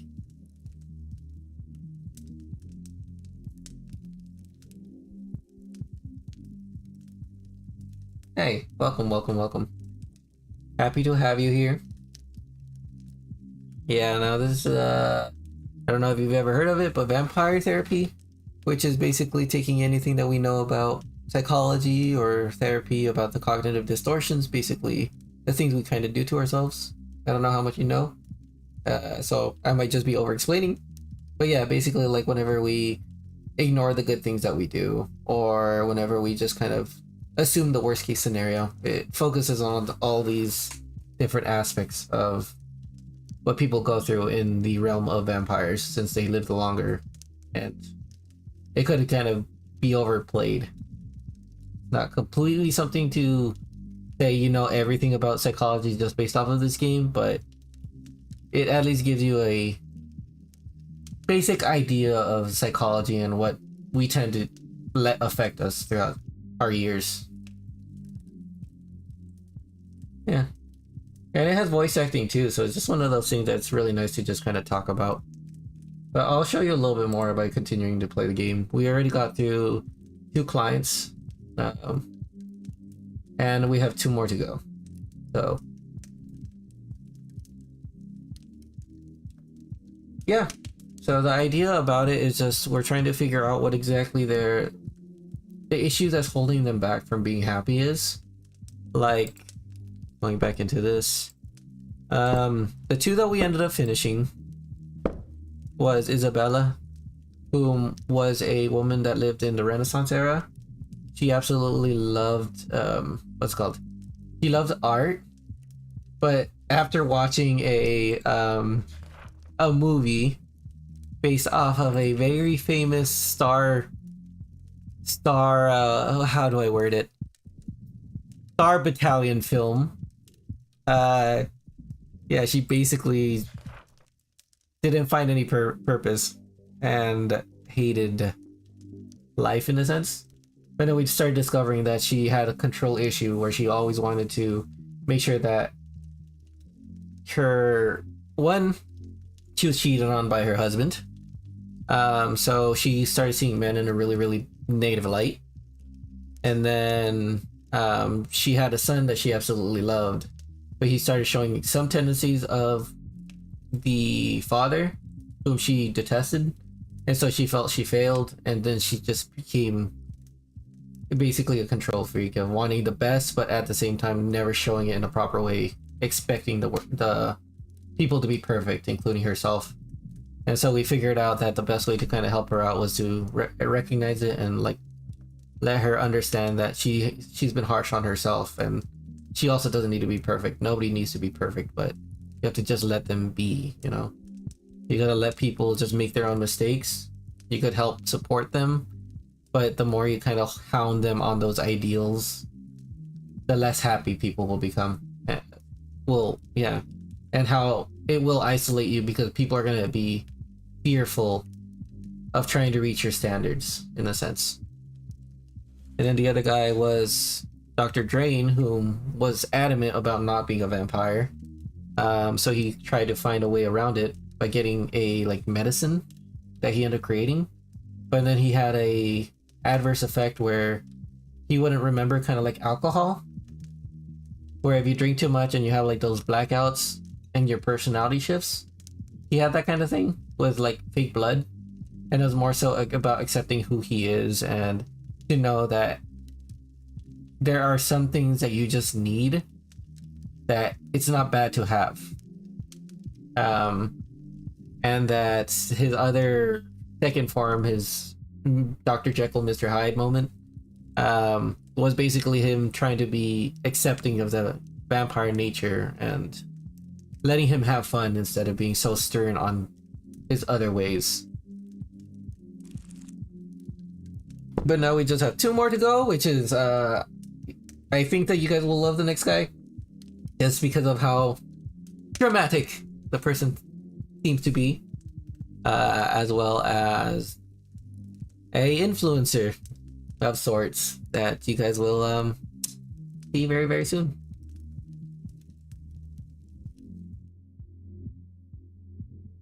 All right, Pio. Thanks for being here. Have a wonderful night. Rest well. Thanks for showing up. Sweet Sanguine, tonight we are celebrating. I am pouring us all some shots. Verona Virgin 1492. A taste of a different time. You know I don't like drinking anything but fresh, Andy. I know, dearest. This is a rare occasion. Samuel here was able to help a 500-year-old let go of her anger. So let us toast her age. To the Renaissance. Ugh, that tastes like dirt. Yuck, I think mine had a clot in it. Gross. It's not very good, is it? Ah well. Then let us instead toast leaving the past where it belongs. I think I've had my fill of the past tonight already. I've got a better idea. Is that so? Of course, my dearest. I am delighted for you to share yourself. I'd like a little privacy. Come on, cowboy. Follow me to the kink room. Oh, well, all right then. Smile, Samuel. You have the favor of a very special woman. It has been too long since I tended my own bar. Go have fun. Okay, Andy, you have a good night. Hey, cowboy. Hi, Crimson. Look, handsome. There's a reason I wanted to get you alone.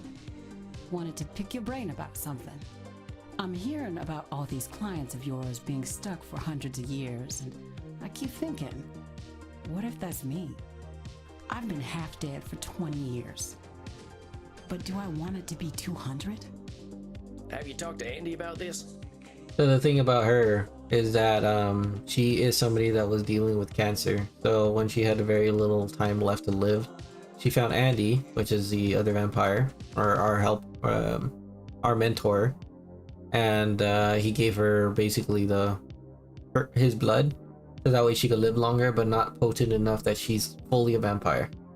So she's been struggling about whether she wants to become a vampire or if she'll just be happy living a little bit longer by having a little bit of blood every so often. Yeah, but he's 3,000 years old. 20 years to him is like a month. I'm getting a little jealous of your vamps, if I'm honest. They're all moving forward, but I'm stuck in the same place. I've got Andy keeping me alive, but I'm not sure I'm living. The way I see it, either I decide my time's up, or I decide to become a vampire. So I wanted to ask, what's your favorite thing about living forever? Talk about freedom, talk about new perspectives, talk about time. So there's a high likelihood that I'm gonna be able to choose all of these. But oftentimes I would just say talking about new perspectives is the most I like interesting. the night. Mortals are so tied to the sun, they miss out on a whole nother world. The night ain't so hectic. We ain't getting messages at all hours because everyone else is asleep. Agreed. We got time for reading, for art, whatever we like, really. Crimson, in the end, this is your decision. You gotta decide for your own reasons. I know. You're right, Sam. It's helpful to get a youngster's perspective, though. Now, are we gonna get to biting? Oh, we're still doing that. Of course we are. Get in here, cowboy.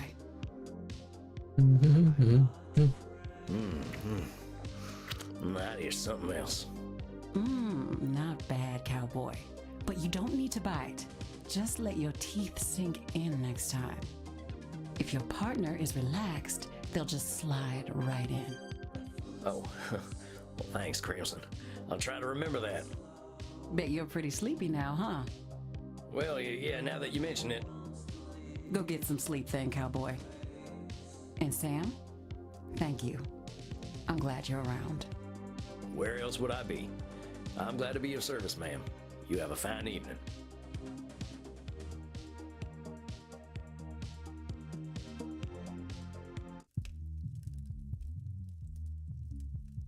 Yeah, good Samuel, plan. good evening. How is my ever-impressive protege tonight?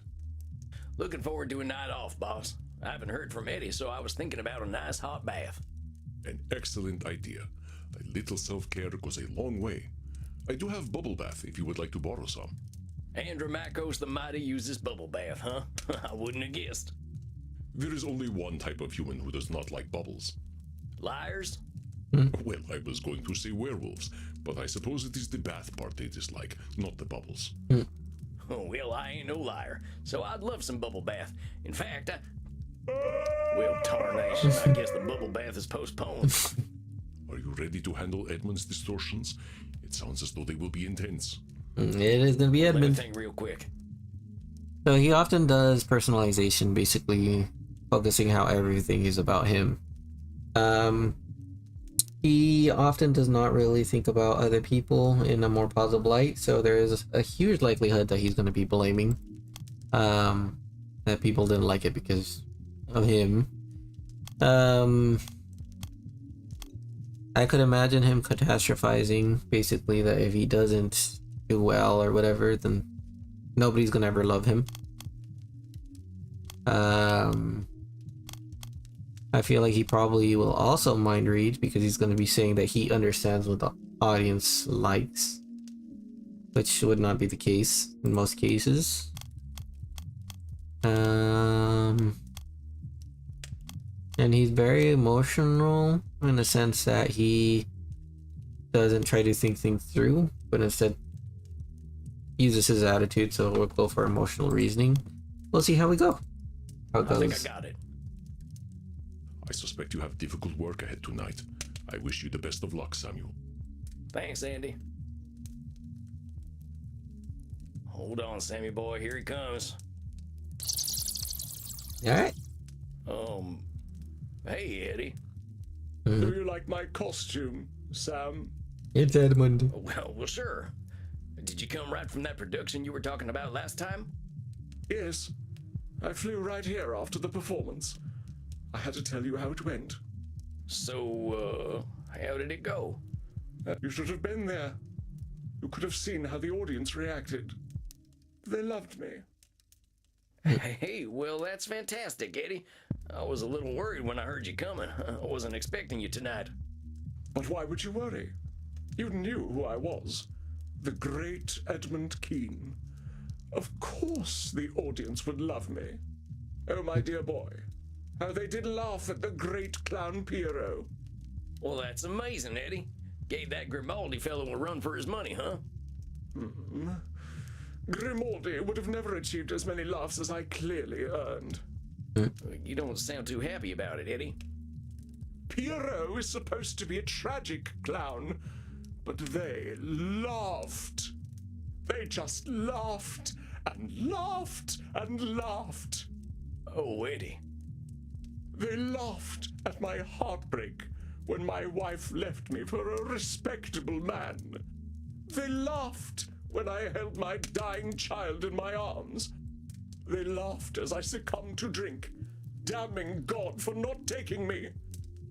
They laughed as I slit my own throat when 'twas no trick, for I am already dead. So you see, it was all very, very funny.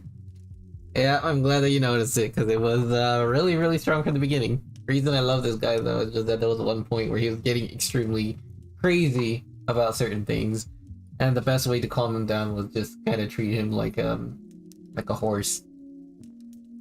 It was pretty good. Eddie, I'm so sorry. That reaction sounds horrifying. No, but of course it wasn't. I believe this role was made for me. It was made so that people could laugh at me. So laugh, my dear boy. Laugh.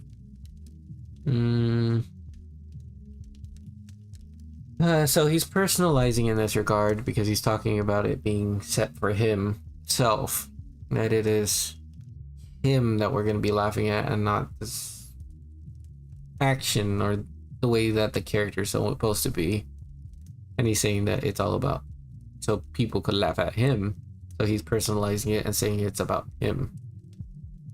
Eddie, I know you're hurting right now. I know people can be cruel, but they ain't looking to be cruel to you in particular. Mm-hmm. That's one of them cognitive distortions. Personalization. Exactly. Shut up! Shut up! Shut up! Shut up! Don't tell me a fucking thing about cognitive distortions! Do you think I don't know what they are? Do you think I do not employ each and every one, every single moment of every single day? I am a professional liar, but no lie is so carefully constructed as that of Edmund Kean. You told me to deal with reality as it is. So be it. This is Edmund Kean. A minstrel, a jester, a fool, a clown. A clown whose greatest joke is to pretend for even a moment that he is not one. He's labeling himself as all these things. He's not giving himself his own personality, but just saying that he is this kind of person. That he is a fool, a clown, a jester. That he has no other redeeming qualities but being that. But you see, my dear boy, all that is impressive about Edmund Kean is just illusion. It has always been an illusion. That is what the stage is. But it is my life as well. That's one of the cognitive distortions that we do not have. Which means... which one would that be? Nosferatu's thinking. Basically that outcomes. Just what the stage is, but it is my life as well. Not should. Not disqualifying the positives.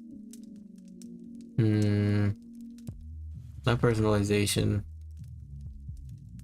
Emotional reasoning, because he's not talking about his emotions being that.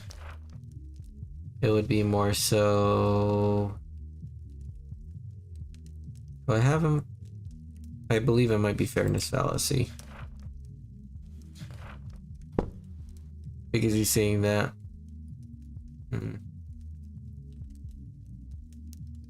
Oh no, he's disqualifying his positive. Because he's saying that this is all... that is just an illusion. That all of it is a way that he is presenting himself, but he's ignoring the fact that there are good aspects about himself as well. Go ahead and ask me, therapist. Ask me, who is Edmund Kean? Nay, do not ask. I will tell you. Edmund Kean is nothing. There is no Edmund Kean. I have never met the man, or even the boy. I have known Shylock, Richard III, Hamlet, Lear, Othello, Macbeth, Romeo, Cupid. But people loved all of those characters. Wherefore would they love Edmund? Edmund had to become a character as well. And I have played Edmund for so long that naught lies beneath. A hollow man sits before you. As other vampires have said, what is a man anyway? A miserable pile of secrets, a mountain of pretty lies. Eddie, that ain't true, and I'll tell you why. We all lie. People are good. Life ain't miserable. Well, I don't know if there's a correct answer, but we'll start off with we all lie, Eddie. Deep down, we're all still scared animals who can't tell the difference between a booing audience and a lion ripping out our throats. For all the time my blood was pumping, I played a tough guy. Slaughtering Sam, they called me. I like that name. You want to know why? Why? Because it made me feel safe. Under that grizzled exterior, I was still just a scared little boy. But that little boy was me, Eddie. You understand me? Though we have played different parts, the character underneath is the same, perhaps. Do you remember that I played Cupid as a boy? That was your breakout role, right? I learned that if I smiled and spoke sweetly, people would view me as something other than street trash. I wouldn't have to go hungry. I wouldn't have to be sold to some bloated factory owner. Edmund Keene was worthless to anyone. Another mouth to feed, another body to clothe. So I knew I had to make him disappear. I thought if I suppressed Edmund and became the character the public wanted, I would be rewarded. Basically, fairness fallacy in this regard, because by acting a certain way, he was expecting a reward back. But this illusion, this character of Edmund Keene, he has brought me to such unspeakable depths. Do you know why I sought to become a vampire? Why I dwelt in dark places until the curse of immortality was given to me? I became a vampire because I was afraid that my son Charles would be a more successful actor than I was. I could not let his legacy overtake mine. I had to be sure that I was the Keene that would be remembered. Dang, Eddie. That's a lot. Yes, I have been monstrous. I needed to be the most beloved. I needed my every demand fulfilled. I had my own pet lion. I rode my horse indoors. I flew into a rage if anyone denied me sexual gratification. As an immortal, my fears have made me even more terrible. How many promising young actors I have killed because I felt they threatened my legacy. So many lives cut short because I, and I alone, know what acting must be. We're just going into the no. Always right fallacy. Basically, that he knows everything that is the correct action. Indeed, the very reason I am wearing these clothes is because Damn I could right or not not, bear that's a the different idea that issue, Grimaldi brought something to this stage that I could not. That's my understanding of Do you the see how pathetic cognitive I am? distortion. I am battling a man who has been dead for almost 200 years. The audience was right. I am a most laughable creature. I know what they are thinking, what they have always thought. Look at the fool actor. Look how he debases himself by begging for our approval. He's mind reading. Basically, he does not know what they are feeling or thinking, but he is assuming he does. Eddie, you don't know what they're thinking. At all. We've been going over this for months now. All you know is what you know. You're concerning yourself with the thoughts of everyone else that you can't even know. It ain't no wonder that you got no sense of self. Yes, you're right. I see that now. This monster that is Edmund Keene was created for the audience, but I do not know them. I believe 'twas not my talents that earned the adoration of the public. Perhaps they only ever loved me because I demanded they do so. I believe that would be more so control fallacy. No, this would actually be the positive one. Disqualifying the positives. Because it's not just because he was demanding it, but it's because there are other things about him that people did like. But he's ignoring that fact, and he's just thinking that it's because he was telling everybody that they had to love him. The important thing here is accept things as they are, compadre. I cannot accept things as they are, my dear boy. How can I? How can I accept that I have forced everyone around me to confirm my lie of an existence? And it could How also can be I control accept fallacy. the people I defiled to satisfy my ego? The son I was relieved to see die? The blood I have spilled to sustain my legacy? The lie is all I have, and all I know. I have done such evil to protect it.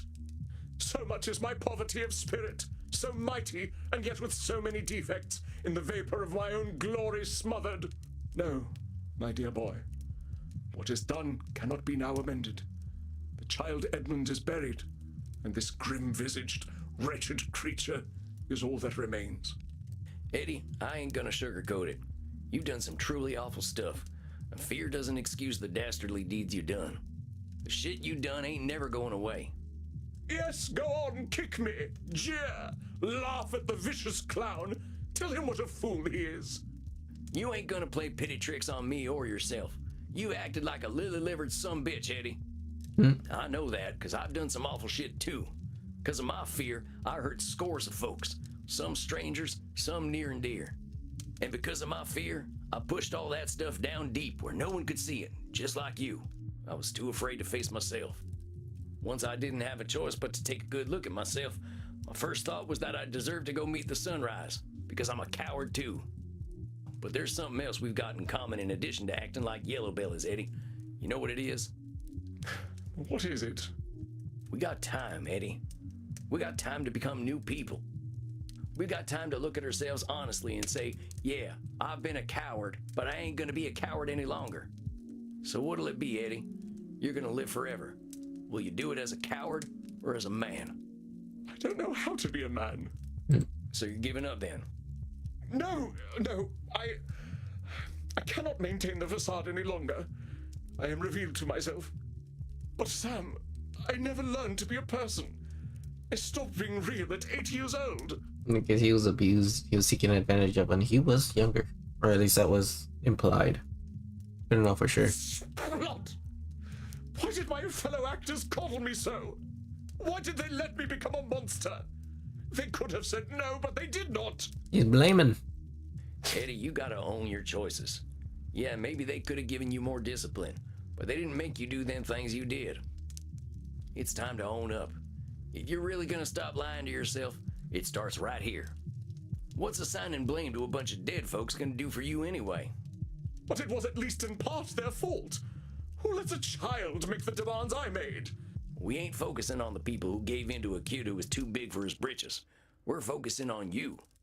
You did some real awful things. You killed people for criticizing you or for showing talent. You resented your son's success. These are things you gotta take in. But how can I put such things behind me? You don't. You've gotta accept the things you've done as part of who you are. You ain't gonna erase the last 200 some years, but maybe you can use them to make a better Edmund going forward. How? How do I introduce myself as a demanding megalomaniac? How do I introduce myself as a man who was relieved to see his own son die? How do I introduce myself as a man who demanded the entire world get on their knees to satisfy his ego? Well, I wouldn't exactly lead with that stuff. How about you introduce yourself as a man who's figuring himself out? I suppose that is a possibility. At the least, it is not unexpected for me to be so disarrayed. It is known that we actors are all by nature an insecure people. Disregard, he is... Because he's blaming actors in general. He's blaming the idea of actors being insecure people, which there could be truth to it, but not all of them were that way. As well as me not taking ownership that he's insecure. No, Eddie, you're overgeneralizing. Painting all actors with a broad brush so it makes you look better. You're blaming your profession, and that's a damn cop-out. Yeah, there are some real fatty arbuckles out there, actors who carve a path of destruction. But there are plenty of stage folk out there who lead humble lives, loving their craft without hurting other people. So I'll thank you not to hide behind bad actors. Bad actors. Now that is funny. Perhaps I need to find an identity beyond the stage. It protected me in my youth, but I do not think that it serves me any longer. That might be worth exploring, Eddie. But what if I am nothing without the stage? What if I seek other endeavors, but there are none for me? He's catastrophizing because he's already seeing the worst outcome of everything. But there's gonna be nothing for him. You're doing some Nosferatu thinking, Eddie. Nosferatu I've been works roaming too. this earth around the same time as you, and what I picked up is there ain't no extremes. Yeah. It ain't all or nothing. I guarantee you there's more possibilities out there for you between the grave and the stage. I mean, how long have you even looked for anything beyond the stage? Not at all, I suppose. Then let's hold judgment in reserve, huh? The theater is all I know. It has been my protector all this time. Without it, I am helpless as a swaddling babe. In this case, it wouldn't be emotional reasoning. It would be more so catastrophizing as well, because he's saying that without it, it's going to be the worst case scenario. Which I could be wrong about it, but it doesn't seem like it's personalization because he's not focusing on himself. Saying that everything should be the way that he needs to be. In this case, he is not blaming the stage. He's just saying that the theater is what he knows. He's not talking about somebody else and their perspective. Emotional reasoning would make a little bit of sense because he's letting his sorrows, his feelings of helplessness, kind of determine what he sees in himself. But I'm guessing it's catastrophizing. Otherwise, it would be emotional reasoning. Eddie, come on. The stage is the thing you know, but you ain't helpless without it. I mean, maybe you're forgetting the whole superhuman strength and immortality thing that comes with being a vampire. And even besides that, you've learned a thing or two from all them Shakespeare plays beyond acting, I'm sure. You ain't a helpless little boy no more, so don't pretend you're powerless to do something new. Yes. If anything, I certainly have keen powers of self-pity, do I not? I wasn't gonna say it. Yeah. However helpless you might feel, Eddie, remember that's just how you feel right now. That's the amazing thing about being undead. We got lots of time to make a better tomorrow. My mentor, Andy, he says that at 200 years old, we're basically toddlers by vampire standards. And we both got a lot of growing up to do. That is a heartening thought. If we're doing life right, Eddie, we're always growing up. The trick is not to think we're done growing. Spoken like the bard himself. As he said, all the world's a stage, and I am barely past mewling and puking in the nurse's arms. I should be of a more mature mind, shouldn't I? Surely 237 years is old enough to be out of nappies. Nope. The idea of should, because everybody grows at their own pace.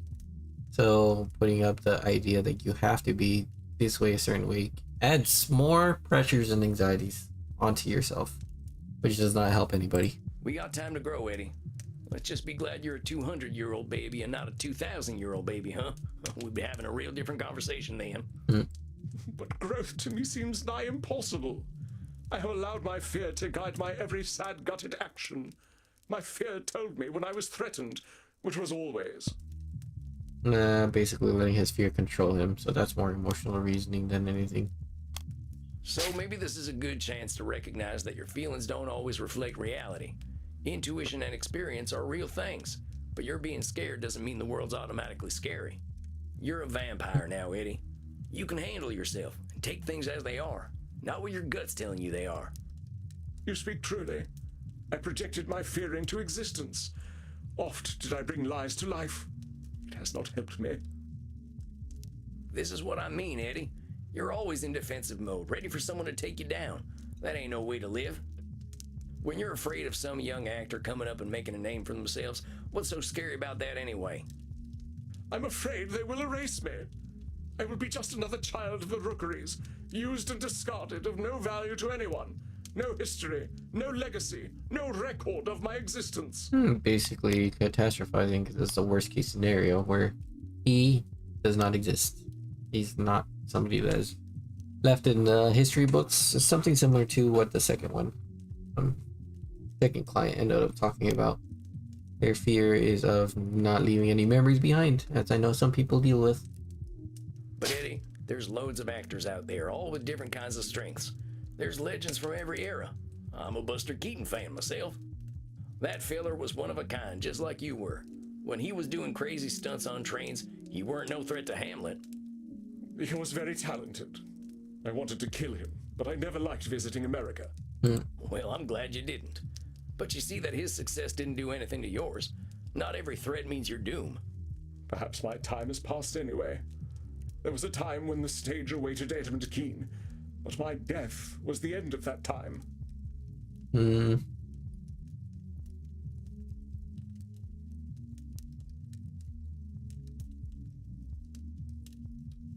Now I would say this one is personalization. Because he's talking about it being him again, his death, that end up changing things. Okay, we got some real work to do still. Here's the thing, Eddie. The stage wasn't waiting for you. Yep. Theater wasn't waiting for Edmund Kean to show up, and it wasn't waiting for you to die. You're used to making things about you, but the glorious, wonderful truth is, they ain't. And I got some real good news for you, hombre. You're dead. The pressure's off. All them fears are keeping you locked in time, and you can stay there as long as you like, or you can make some progress. Yeah. What's it gonna be?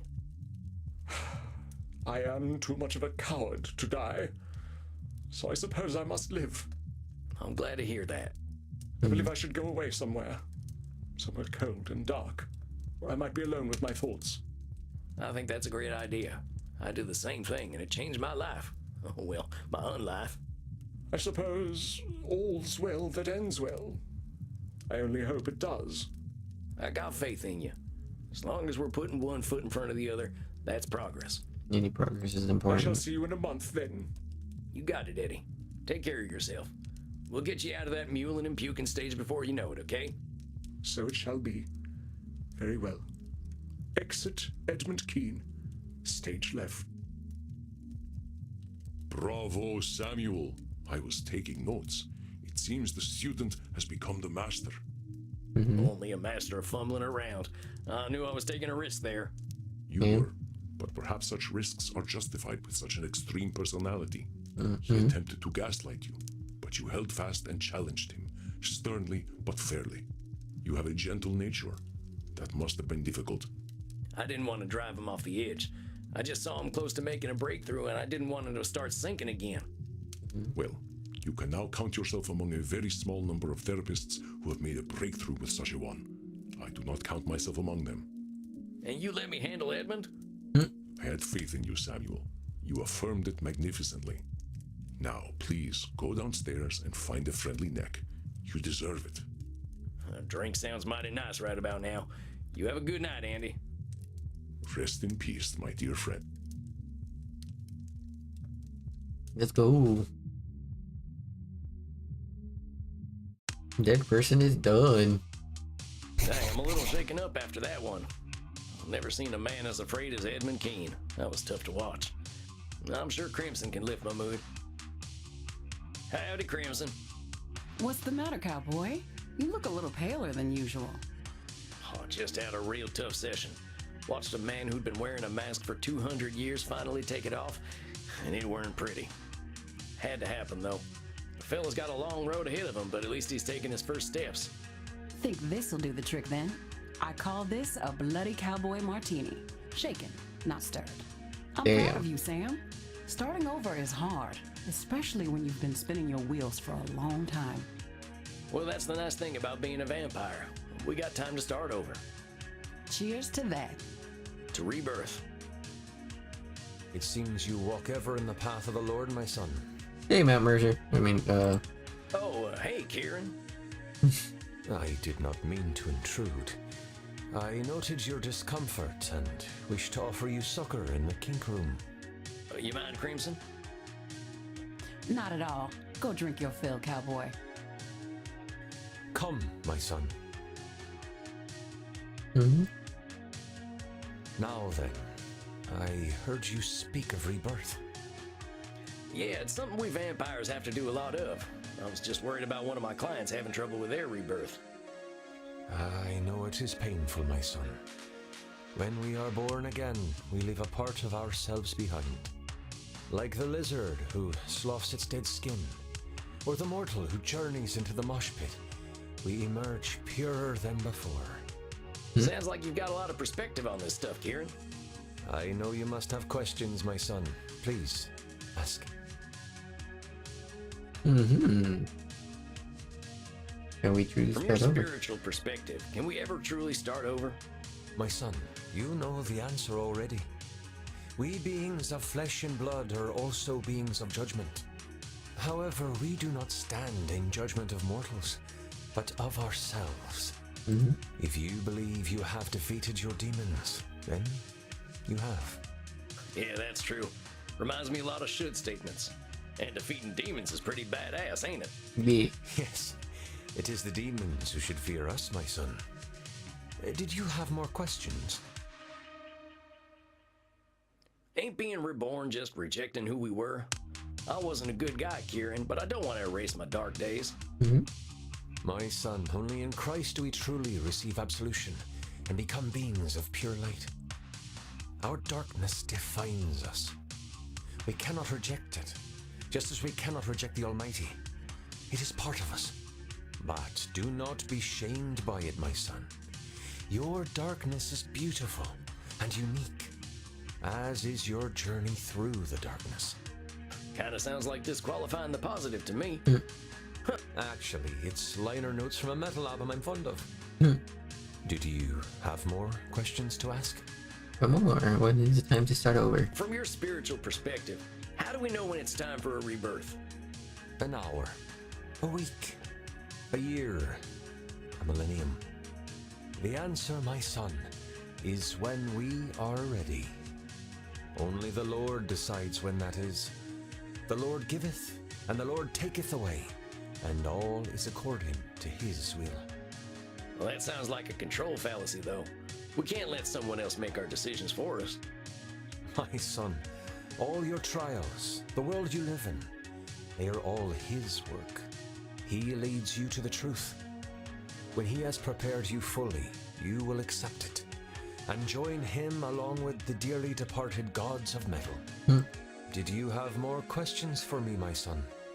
That is all. Why ain't your lord the fire and brimstone type that's marked my kind for centuries? The Lord did not do these things. That is the work of man. Even they work through him and face their own dark journeys. But eventually, we will all be blessed and return to his bosom to rock for all eternity. It is not for man to judge. Well, I've got a lady who would love to meet you. I think a few men of the cloth did her dirty. Men will ever seek power. But I know some simply seek blood. Are you ready to receive succor, my son? Yeah, but I really wish you'd stop calling it that. That is enlightening. There. May you be sustained and fulfilled. May you shepherd your lost sheep as I shepherd the children of the night. You're a one-of-a-kind dude, Kieran. But thanks for the drink and the talk. You have a fine night. Godspeed, my son. You're right. Good evening, Samuel. Final one. You are seeing your ancient client tonight, are you not? Yeah, that's right. I hope she's doing okay. I'm worried about her and that whole algorithm thing. I had a little consultation with some other elder vampires. We have developed a theory, though I hope we are wrong. We believe the algorithm is a demon, known to few, named Raziel. Even I have only ever heard whispers of his name. In mythology, he is a fallen angel, believed to have recorded every action, every change of state for all things on this earth into a great book. This book of knowledge he shared with the first mortals. But mortals were not designed to process so much information at once. They made judgments and reinforced behavior based on information they could not understand. Raziel watched as the mortals inevitably used the book to suppress free will, and he was cast down for his terrible mistake. We believe that Raziel has returned. Perhaps he believes that with computers, he can attempt to pass infinite knowledge to humanity once more. Terrible things will happen if this comes to pass. I would urge great caution, Samuel. Find out what you can about this algorithm. We may have dark work to do. What the hell? Fallen angels? Ancient books of knowledge? What the heck have I walked into? We don't have this kind of shit in America. I am old enough to be mythological myself, Samuel. Myth often contains truth. The important question is how much. We do not know what effect he may have had on Medi. But do not worry. Show her the same compassion you show all your clients, and that will open any doors that can open. All right, I better prepare for this one. It sounds like it might be a doozy. You'll see. So she overgeneralizes, which makes a lot of sense. It's funny because a lot of them had fairness fallacy. I'm afraid that if I click on fairness this time around, it's going to shift. She's not going to have fairness. But I think I'm still going to go for it regardless.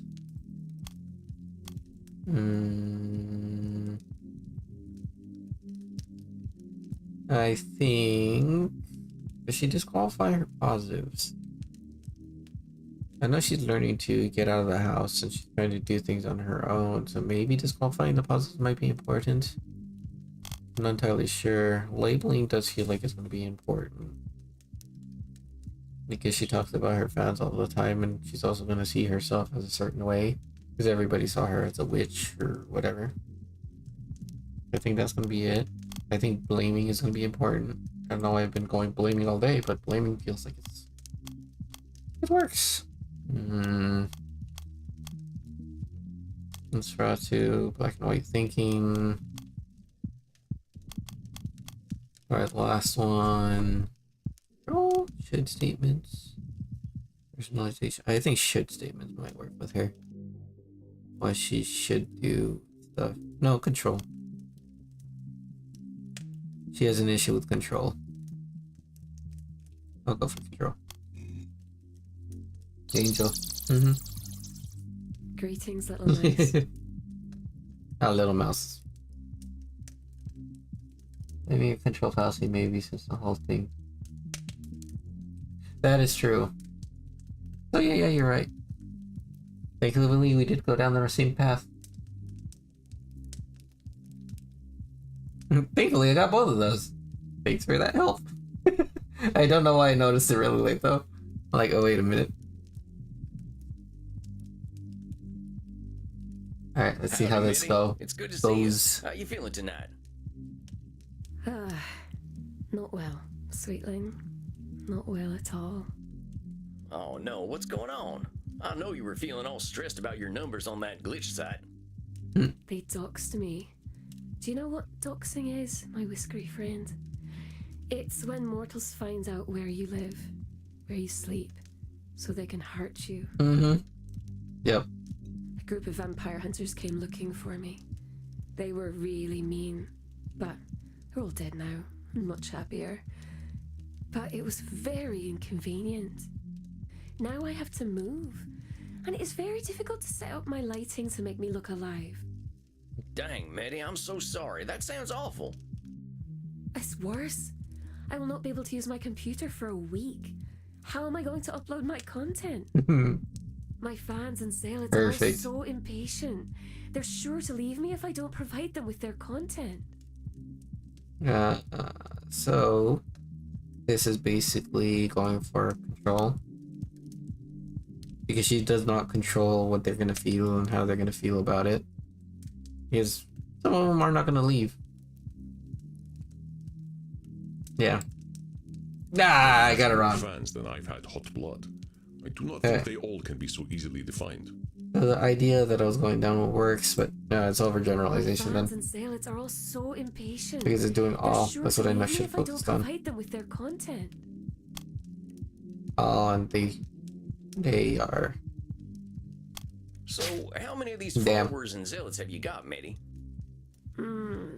Perhaps 2 million zealots and 90 million followers on Glitch. And how many of them do you think you'll actually lose if you don't upload lots of content? The algorithm has already told me that I will lose millions of followers. So let's go ahead and listen to the algorithm. If you lose millions of followers, it ain't anywhere near 90 million. It's doing a bit of overgeneralization and catastrophizing to think they're all gonna leave you high and dry. Catastrophizing would have made the most amount of sense. But Heck, maybe the folks who stay are the ones what you can really count on. What you can really count on what? What? What? what? What? What? What? What? How long does it go? What? Okay, whatever. Oh, never mind. You said what? I was trying to say that the people who don't mind you not uploading so much might be better folk to keep around.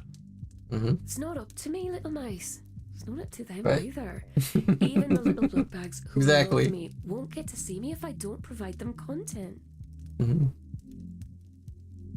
I don't get it. Why wouldn't they see it? What? Is the mailman or whatever What? not delivering your messages? You're very funny. No, the algorithm decides who sees my content. If I give it content, it will make people like me more. If I stop feeding it, it shuns me. Mitty, I gotta say, that doesn't sound like a healthy relationship. Oh, no, it's my friend, I should think. As long as I keep producing content for it, it draws the juicy mortals to me. How many mortals do you need, though, really?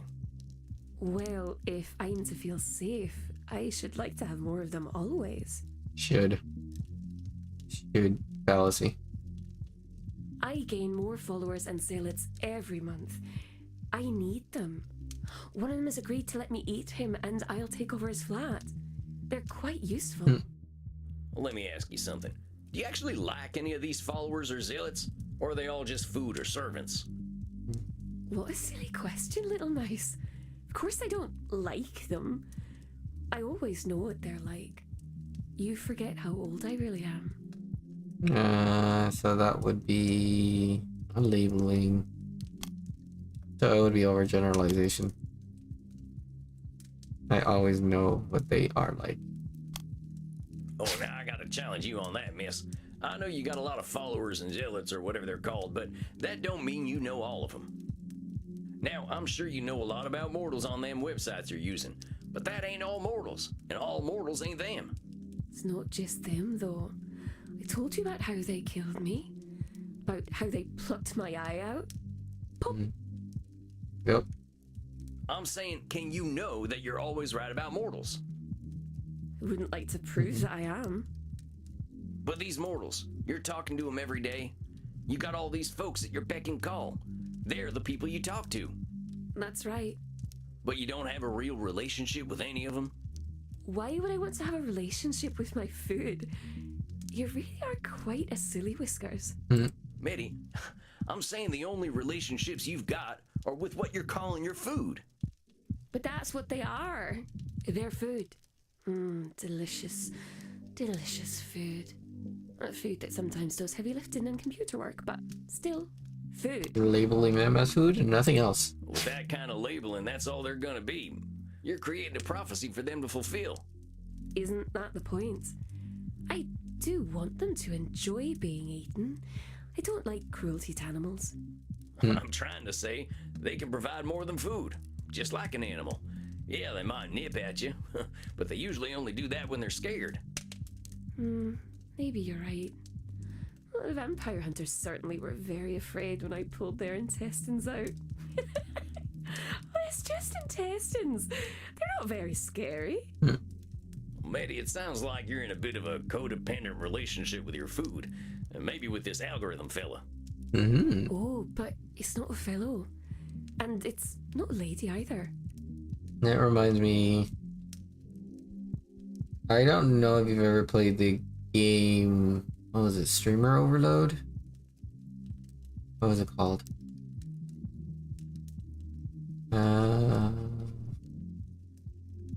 What was it called? I know I have it still.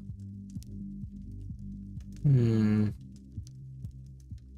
you don't?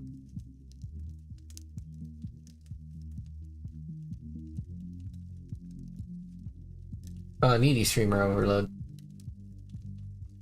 It's actually quite an interesting game for the most part. Oh god. Basically you're a mod, what's it called? Mod trying to help a streamer gain popularity. So you have to kind of balance her work life. Make sure that she doesn't go crazy. But it basically all ends up in a codependent relationship where either she gets upset because you don't do what she needs from you as a mod, or if you help her too much, then she leaves because she's afraid. It's actually quite interesting, but it reminds me of what she's talking about right now. She really wants things to go a certain way and doesn't see the followers as anything other than what she wants to see them as. But not as friends or people or community. Crazy. So it's non-binary? No, it claims that it is entirely binary. All ones and zeros. Does speak very strangely sometimes. Well, whatever they are, seems like as soon as they showed up, you stopped having any real friends. We wouldn't have time for friends anyway. The algorithm says that I should always provide content to my community, and that takes all night. Should. But here's Good the thing, fallacy. this algorithm. It might have all the information, but that doesn't mean it's got all the answers. You don't know it like I do. Do you know what I really like about the algorithm, little mouse? Unlike the ancient gods the old clans used to worship, or the Abrahamic gods that came after, it treats us equally. If we provide content, we will be rewarded. That is a fairness policy. The more that you end up doing, the more you get back. Meta, you're saying this thing is fair, but what does fair mean here? You got 90 million followers. You got 2 million zealots willing to kill themselves for you. This thing is tapping itself into the reward center of your brain, but it's giving you a hell of a lot of stress in return. That ain't a fair deal either. I suppose it does change its mind quite often when it decides it likes a new type of content better. I often do lots of work that it ignores. Yeah. Let's talk But about it's the these YouTubers rewards. that really You like say it. it rewards you with more immortal souls, right? Highly engaged mortal souls, ready to serve me, should I need them. But you said you had souls already back in the pre-social media days, right? And you didn't need 90 million of them. That's true, but it does make me feel quite special when the number goes up. Is that number going up good for you, though? Not just the stress of managing all them folks, but drawing the attention of vampire hunters. Would you be doing any of this stuff if the algorithm wasn't demanding it? Did ask me to play a game that I did not like very much the other night, and I pretended to enjoy it. It's called Call of Nationalism. It's all about men who are proud to be angry, which I find very upsetting. Jeez. See, that's just what I'm talking about. What about what you want? Did you get to that knitting you wanted to do?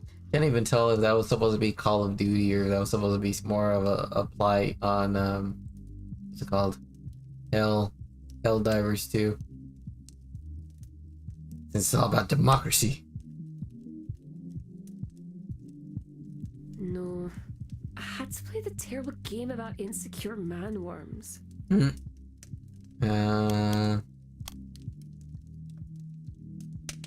Control labeling. Would that be labeling? I feel like that would be more so labeling. She's already labeling it as a terrible game. And about who the people are that participate in it. Could be wrong. We'll see. Dang it. Mary had to play a particular video Oh. game. She is far too powerful to believe such a thing. Control. Nah, I completely ignored that one. I had to. play the terrible game about insecure man-worms. Oh my god. You had to play this Call of Nationalism? Meta, you ain't helpless here. You could have done a million other things than play this game. You're acting like you got no control here, but dang, come on. You've got the life experience of almost 2 millennia. Don't act like you're powerless. You're right, little mouse. I am very powerful. I don't know what to do. I know that I spend too much time on the internet, but I can't live the life I used to live. I would live out in the wilds again, but there are no wilds any longer. When I walk the streets, city folk stare because they sense my true nature. She's not a mind reader, but she doesn't exactly know what the city folk are thinking.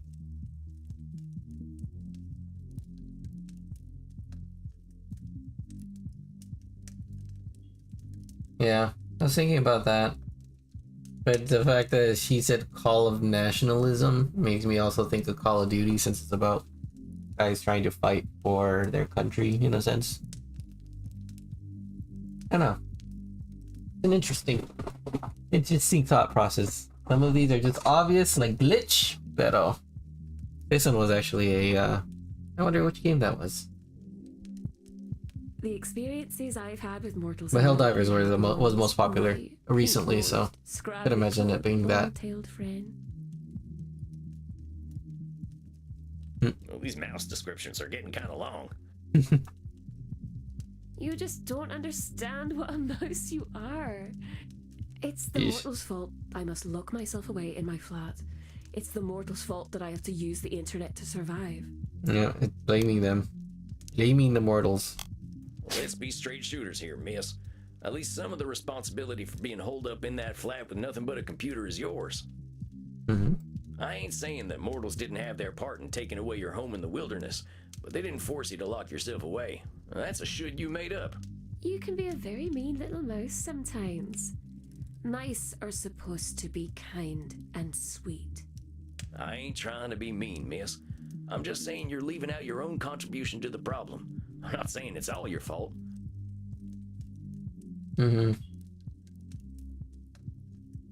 Yeah. I know that oftentimes it is. I mean, the stories could be good, but I heard that the stories kind of fell off too.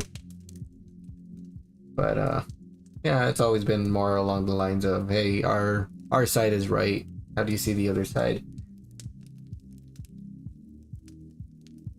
Interesting.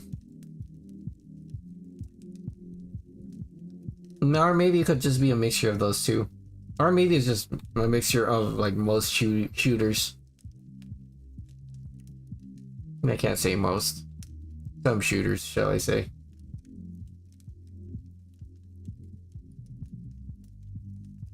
Would you be very fond of mortals who did this to you? Mm-hmm. Oh yeah, they pulled out her eye and stuff like that when they tried to kill her. No, I wouldn't. When they thought And she was I a didn't witch. say you should, but you gotta admit, you're giving a lot of time and energy to people you don't like. You're resenting them, and I can't blame you. Of course I resent them. They're all quite awful. Any one of them would hurt me if given the chance. All quite awful, and then any one of them. So it's overgeneralization. Maybe I gotta say, that's some Nosferatu thinking. You've been around a lot longer than me, long enough to know there's almost nothing that's all good or all bad. I know we both spend a lot of time in nature, and nature has a good way of disavowing us of our more extreme beliefs and overgeneralizations. Yeah. I suppose that's true. I once saw a wolf and a deer having a romantic relationship. Well, at least there was quite a lot of licking involved. Oh, I didn't see nothing like that, but maybe I would have if I'd stayed in the wilderness longer. Let me ask you a question. If you're thinking all these followers of yours are a certain way, what if you're right? Very frustrating, Silly Whiskers. You keep telling me that I'm doing cognitive distortions, and then you say they're correct. Well, I'm just wondering about these mortals the algorithm sends your way. What does it say about you that makes them check you out in the first place? Well, I suppose it shows them that I'm pretty, and that I play video games they like. And they might get to see my body parts. Yeah? I've never actually played Command & Conquer before. I know I've never been much of a shooter kind of guy, other than, well, playing zombies. Like any co-op game I would usually be a huge fan of. Yeah. That could also explain it, because I know I'm not much of a fan of, what's it called, I believe it was Age of Empires or Civilization games too. Because I cannot, for the life of me, focus long enough to do the strategy aspects. And I'm guessing that's what RTS stands for, right? For some reason I'm blanking right now.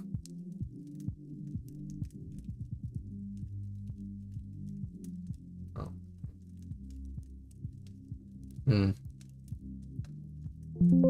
Real-time strategy, okay. So it is. Yeah, I thought so. I did make that little connection, but I wasn't too sure. I haven't really been that great. Oh, okay. That's fair enough.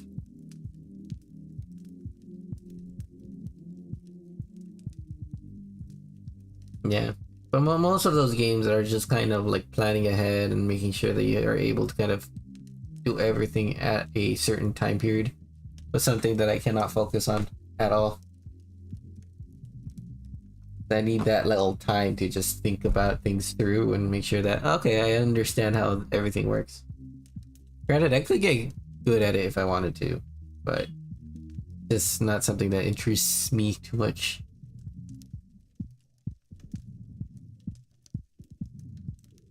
Do they know that you're clever and funny? Do they know that you've got more life experience than they could ever reckon? There's no time to talk about that kind of thing, silly. They scroll past streamers very quickly. I have less than a second to make an impression. That's what the algorithm tells me. So you got all these millions of mortals following you because you're easy on the eyes and like some of the same video games they like? More like easy on the eye. Hey.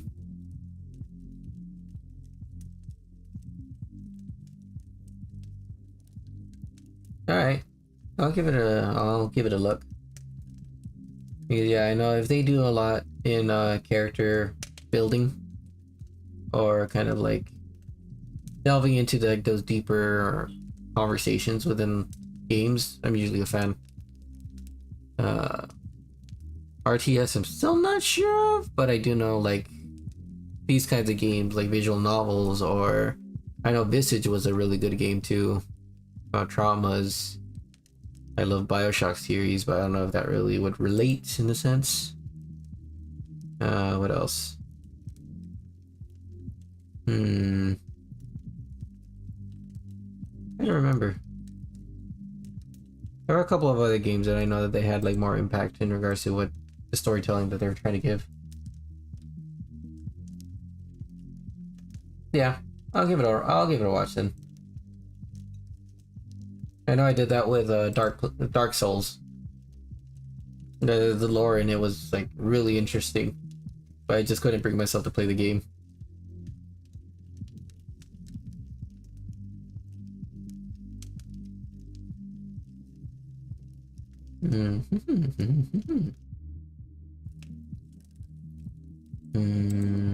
Gotta check something real quick. There you go.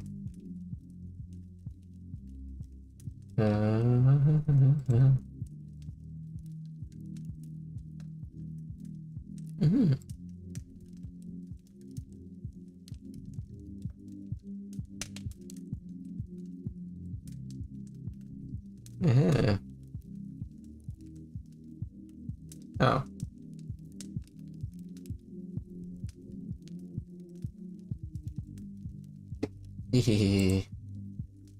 Alright.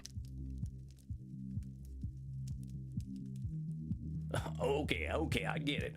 But the point is, Yeah. if the algorithm is sending mortals your way based on good looks and some video games, you ain't getting people who like you for you. You're getting mortals who want content, not medi. Frankly, it ain't no surprise that you don't have much respect for them. You're very sweet, little mouse. But the algorithm knows what mortals want, and it's not me. They want my body and my video games. I don't have anything else they want. That is what's it called? Ignoring the positives. Is that it? Dang it. Not ignoring the positives, what's it called? Disqualifying the positive, there you go. Because she's not giving herself enough credit. Don't There's let this another game that I stupid need to play, but I algorithm forgot what it reduce was your called. looks and the games it tells you to play. I heard it was It's good for like insulting all that you Bioshock. are as a unique individual. Yeah. I understand what you're trying to say, Willy Whiskers McMouseface the Third, but you don't know the algorithm as I do. It's adding more and more to the mouse buttons. It doesn't insult anyone. It just collects all the information about everyone and everything, recognizes patterns, and shows me what those patterns are. What it decides is important is based on the thoughts of every human who has No ever been generalization. online. It truly knows the will of mortals because it knows all mortals. What it's doing Damn is you, algorithm. overgeneralizing, Medi. How the heck can all of humanity be reduced to formulas? It can't. So what's it doing? It's shaping humanity by reinforcing what folks are already paying attention to. It's telling you to play Call of Nationalism and rely on sex appeal. It's telling the mortals to only care about them things that are popular already. Don't explore. Don't appreciate things that are weird and unique. Yep. If this algorithm gets what it wants, what'll happen? Earth will be the most boring place in the universe. Medi, this algorithm doesn't appreciate you, and it's teaching you not to appreciate yourself. You're right, little mouse. Oh, I am forgetting myself. I think I don't want to feel lonely anymore. I want to be liked. You ain't gonna be happy if you're being liked for being some boring idea of what someone else thinks you should be. I really have been very silly, haven't I? You have been your The own silly algorithm mouse. Isn't nice at all, I think. Mouse. I'm glad you're getting that this algorithm is abusing you. I don't want to see it change what makes you special. But I won't have anyone. I'll be alone. To reassure her. Which would make sense, but challenging her as well could be interesting.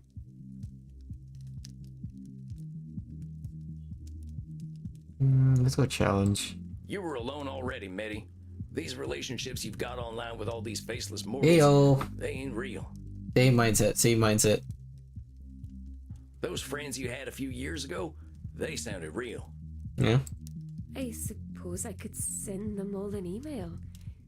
Do you think they'll remember me? There was something about you all that made you join that web ring or whatever it was called. I don't know, but I bet they'd be happy to hear from you. Yeah, I could see a little bit I about think I both will ways that send it could them a go. message. They were all very strange, like me. We're all strange, Medi. We're all individuals. Maybe they were just your kind of strange. Mm-hmm. You are very sweet, little mouse. I could give you some of my zealots if you like. They'll do what I tell them to do. Well, that's okay. I'm happy letting them live their lives freely. They deserve to find out what they actually like, too. You are very soft and squishy for a vampire. But I will message my old friends. And if you're gonna do this streaming thing, try streaming things you honestly enjoy. Make a new account, be yourself, and see who shows up. Yeah. I think I will do that. I'll keep my only zealots, though. They can be very useful. You do what's best for you, and don't let anyone but you make that decision. You are so very sweet. Are you sure I can't take you home and let you run on a wheel all night? I'm pretty sure. I'll see you next month then, right? I want to hear all about how you're handling your weird self. Oh, but you are a very, very naughty mouse with a very dirty mouse mind. Jeez. I didn't mean it like that. You are very funny. I will see you in a month then. Now I shall become a mouse too, but with wings. Perfect. Excellent work, Samuel. We cannot know for sure, but I believe Medi understands the source of her discomfort. You think this Raziel is gonna get upset at losing her? If I understand correctly, Raziel has no power if he is ignored, but he is unusually tempting to listen to. It sounds as though he has the mortals quite beguiled, and many of our kin as well. But you give me faith that he can be defeated, one individual at a time if need be. Yeah. I ain't never defeated a dark god before. There is a first time for everything, my dear Samuel. After all, haven't you been dancing? You really gotta bring that up, huh? Oh, hell yeah. No, next time it's gonna be demon therapy. Mostly for the reaction. Now, my friend, make sure you get something to drink. You shall not have trouble finding willing necks, I am sure. You are becoming quite the celebrity at Immernacht. Beating fallen angels is thirsty work. I'm ready for a drink. Slake your thirst then, my friend. Rest in peace.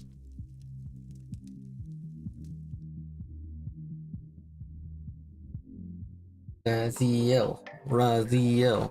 Funny to think vampires being born now are growing up with the internet. We're gonna have to reckon with that someday. I hope Medi's realized that being herself is the best person she can be. Well, speaking of which, I should go check on Crimson. Hey, Crimson, what's on tap tonight? Take a look around, cowboy. There's plenty to drink.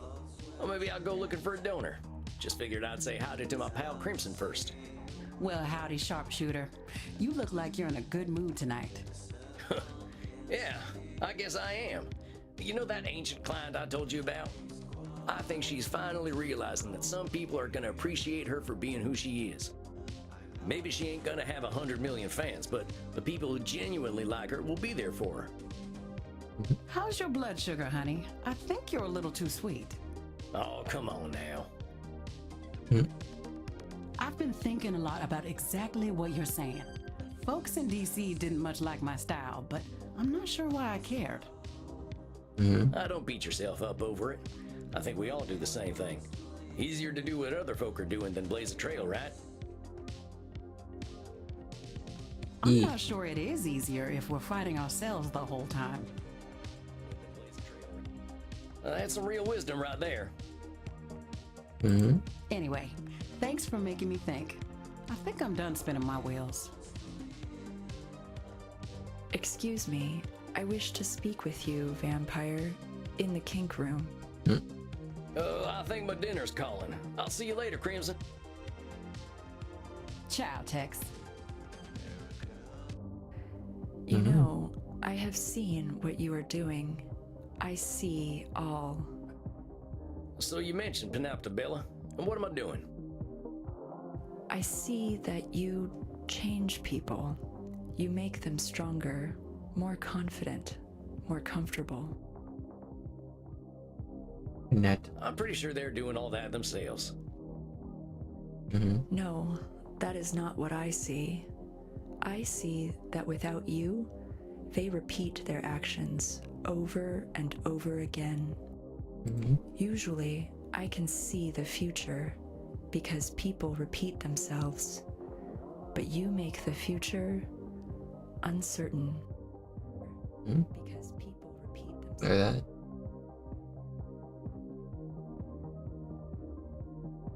I do not like what I cannot see. Well, why do you need to see everything anyway, Penoptobella? Ain't it exhausting? To see all is to see danger and avoid it. I see that you wish to say something, but are holding back. Well, I try to do my therapy stuff just in therapy. It ain't right to be analyzing folk without their consent. Then consent is given. To see all is to see danger and avoid it. Well, see, what that is a control fallacy. It's a kind of cognitive distortion. The future's always got elements we can't count on. You can be prepared to a certain extent, but you ain't ever gonna know everything.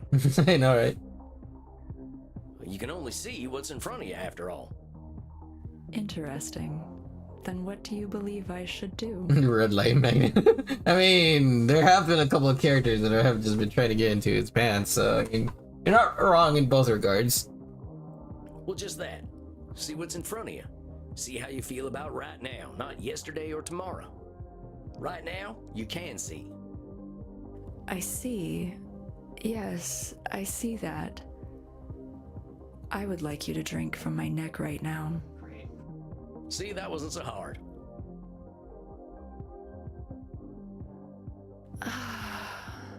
I see more clearly, vampire. I thank you. And I thank you for the blood. I hope your torpor is most satisfying.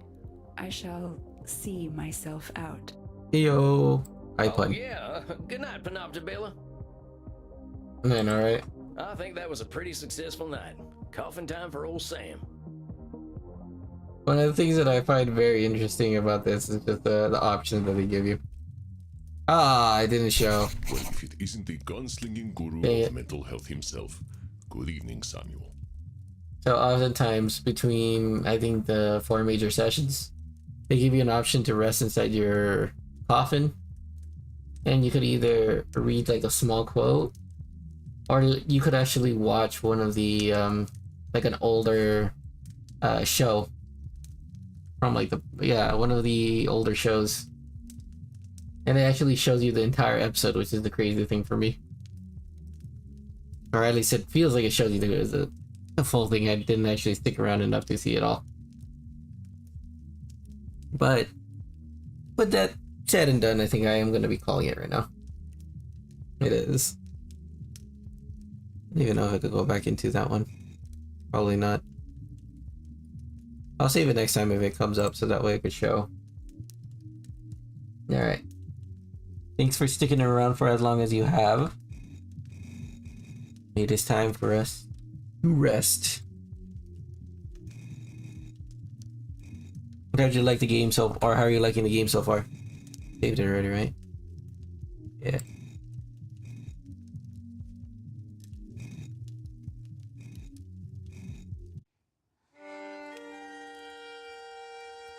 I'm glad. And a couple of other ones. I know what the blood of Troy, Spanish Knights, or Fathoms Below is.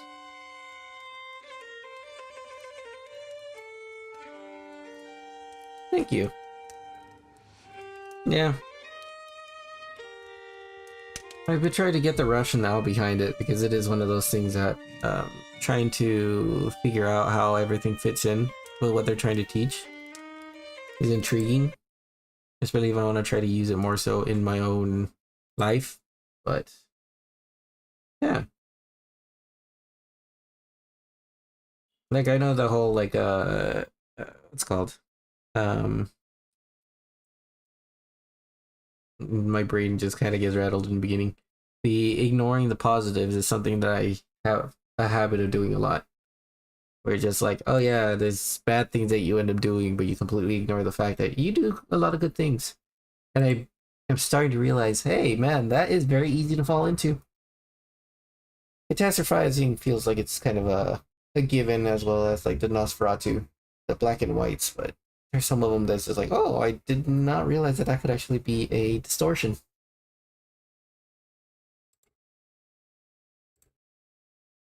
Yeah. Yeah, that goes.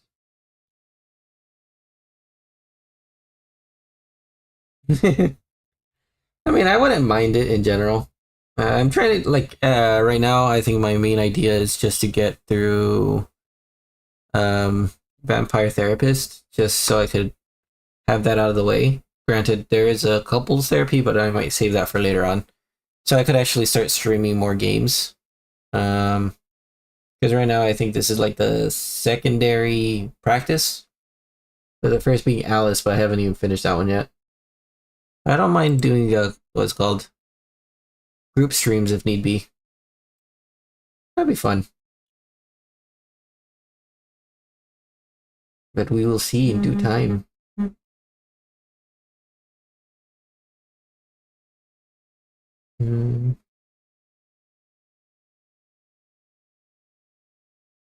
Yeah. I'm like thinking about other games that I would probably play. Obelisk has been fun. Divinity. All the steps would be interesting.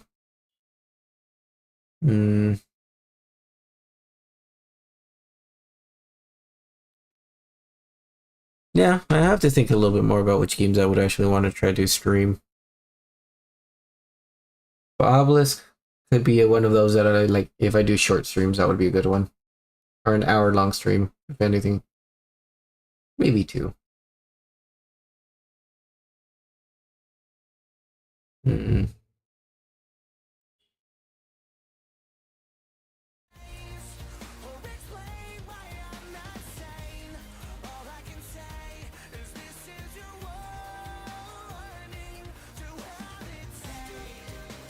Yeah, I think so. That's something that I know that I need to start getting into as well. Thankfully, I have... What is it? I have... What is it? I think this... Yeah. That's true.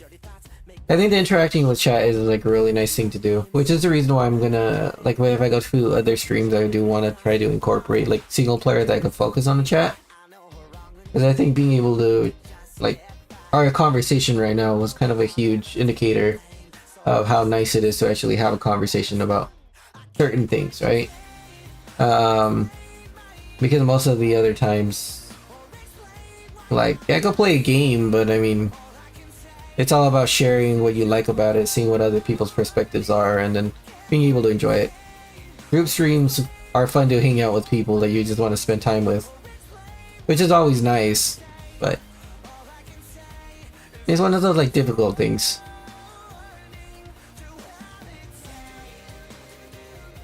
I know.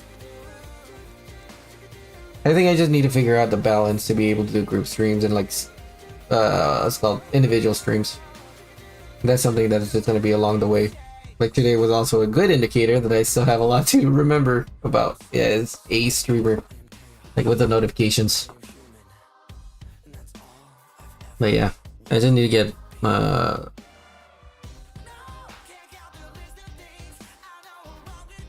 yeah. It would make a lot of sense, honestly.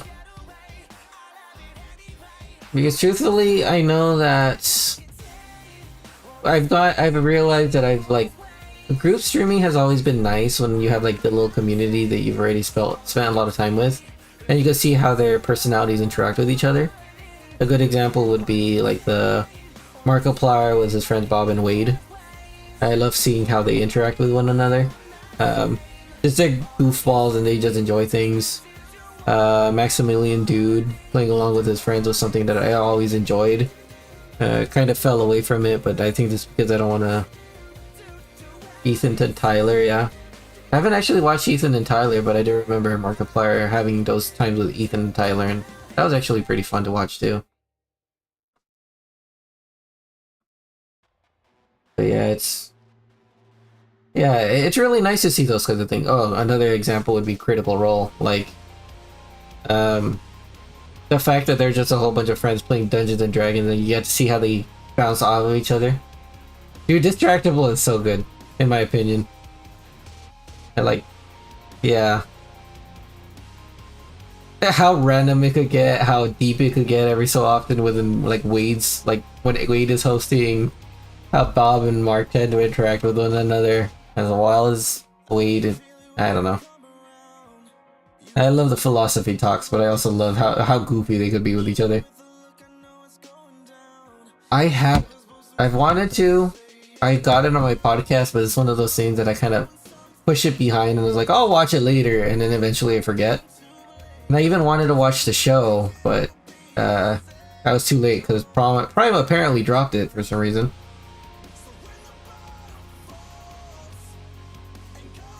It's redonkulous.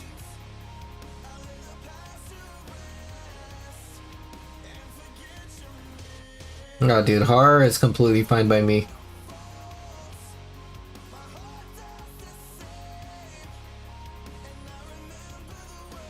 Though I know for sure I'm gonna get freaked out, but like, if I play Visage again and on screen, I'd probably get like, oh shit, I'm gonna be as slow as a snail getting through everything.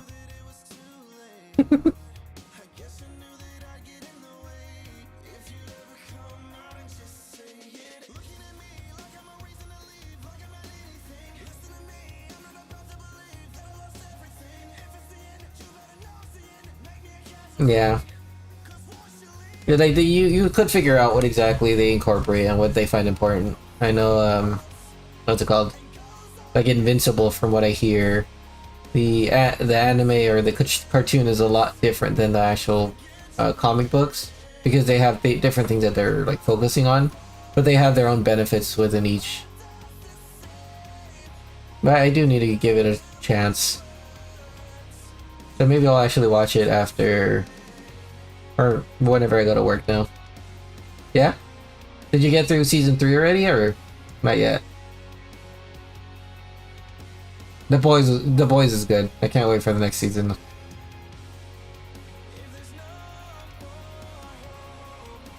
What did you think about season 3 of Invincible then?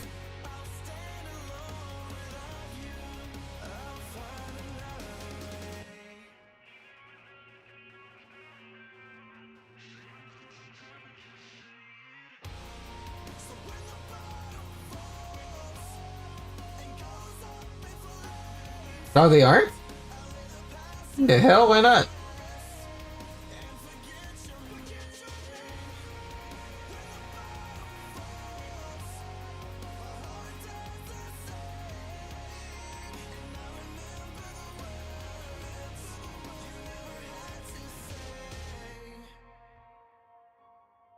Because I know Solo Leveling season 1 was great. I don't know how season 2 is. I didn't really get it. I haven't really explored that part.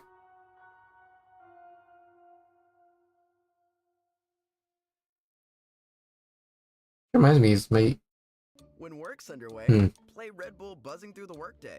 Keep your eyes on the clock, and when the countdown reaches 0, no, okay. To get Red Bull delivered straight to your door. Oh, that's a bummer. Red Bull gives you wings. Hey, Los Angeles. Because yeah, it's been good, and I need to watch season 2. I haven't really delved into that either, because I know I need to get Crunchyroll, or I could find other sites to like watch it. But if it's not easy for me to get to, I usually just postpone it a lot too. Never back down from the next challenge. Shop Essentia Overachieving H2O, the 99.9% pure ionized alkaline water for smarter hydration. Tap the banner to shop now. You think you know what working on your wellness sounds like? Yeah, I can understand that. But there's one thing that truly sounds like the best thing you can do. Like, I think the story was pretty good, but it was just kind of like the rationale behind it was kind of odd. and every great night's sleep starts with Natrol, the #1 drug-free sleep aid brand in America. 100% drug-free and non-habit forming. Get yours now at Mainly like the idea of like Mark trying to be good in general, but he goes to like basically his rationale was kind of weird in a sense where he understands that I could be good or bad, but he's like, no, I have to be good. Everything has to be good. People have good things within them, and then at the end he's like, oh yeah, no, everything's bad. It's like, I thought he would have recognized that already in like second season, but guess not. I know, it's hard to put it into words, honestly.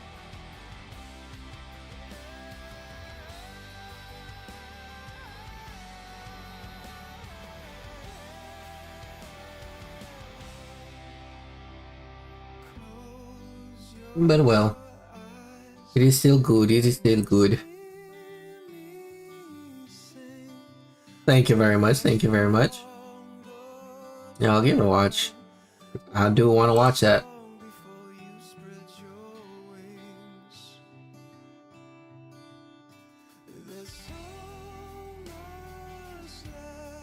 Yeah. They get you there.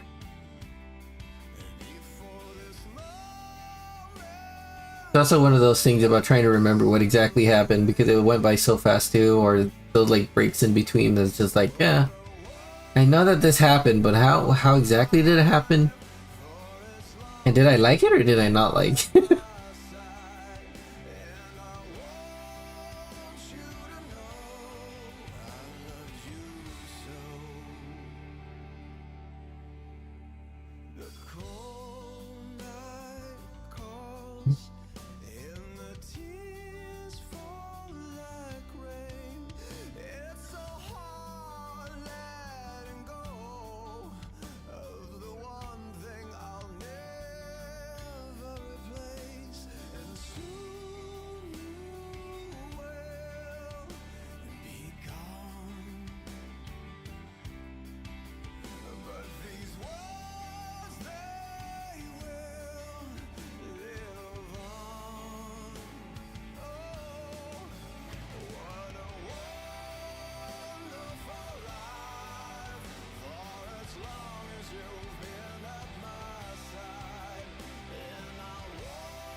Yeah.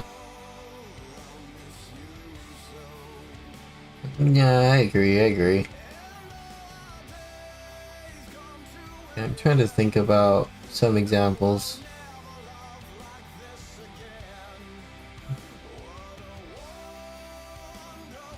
I mean, yeah, I guess that would be a good example too, like about like what marks the Invincible War, I suppose. Where we barely get any idea of some of the heroes that fought against them, but they won. Yeah.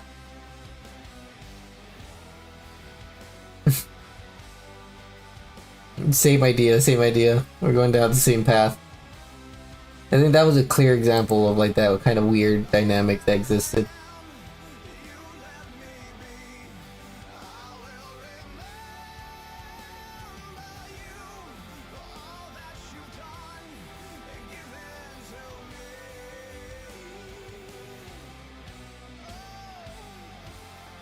Because yeah, like what, and then I know that this was something that I watched in another video that was kind of going down a rundown. I believe it was Sarcastic Course that talked about it, but yeah, he was just talking about how like, why is it that Levi or what was, I forgot the guy's name, the one that could travel different dimensions ended up just hiring all the bad marks to go kill the single good mark.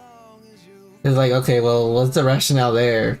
Really doesn't feel justified?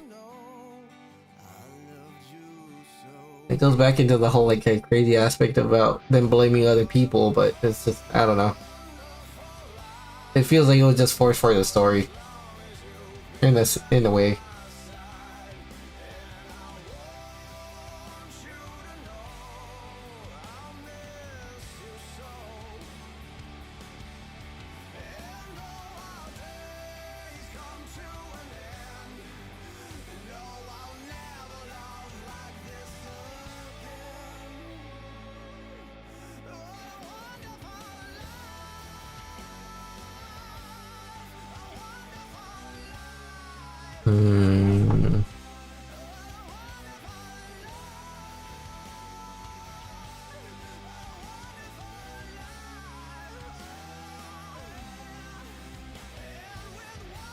Alright. Good night, sleep well, sweet dreams. And thank you again for being here and for the conversation. It was a nice conversation. Talk to you again later.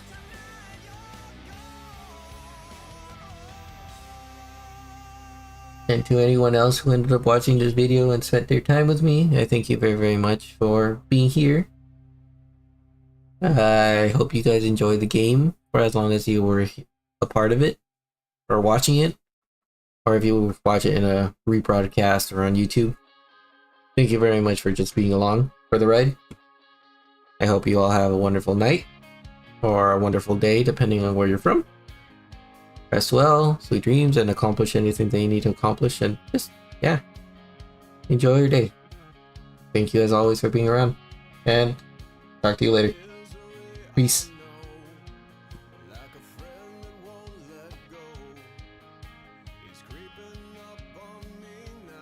Once again.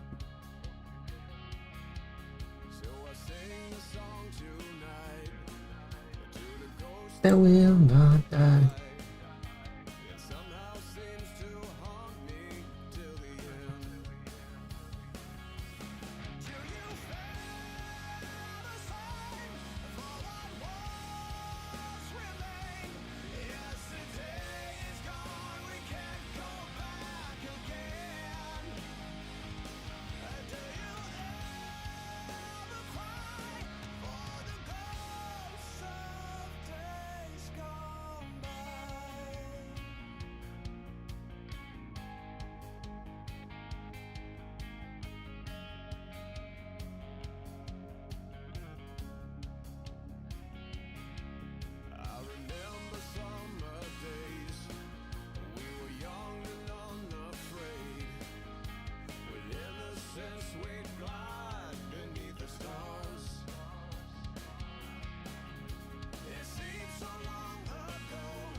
So it's social stream.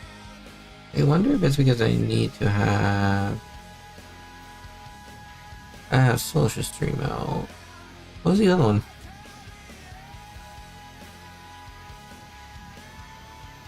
Like stream AI? Oh.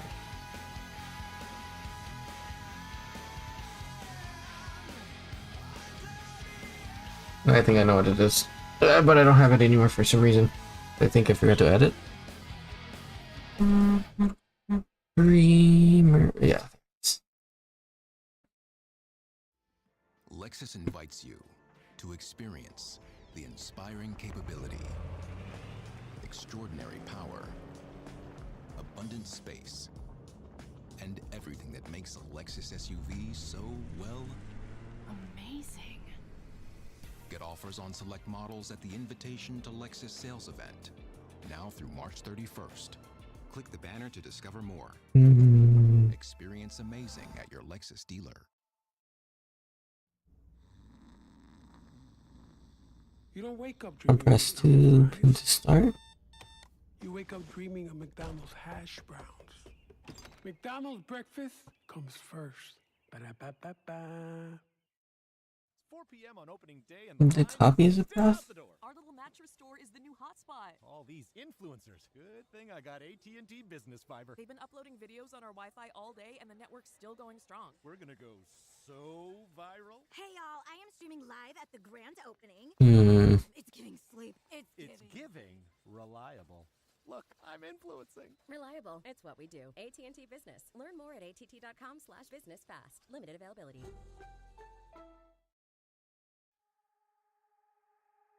Here's the front.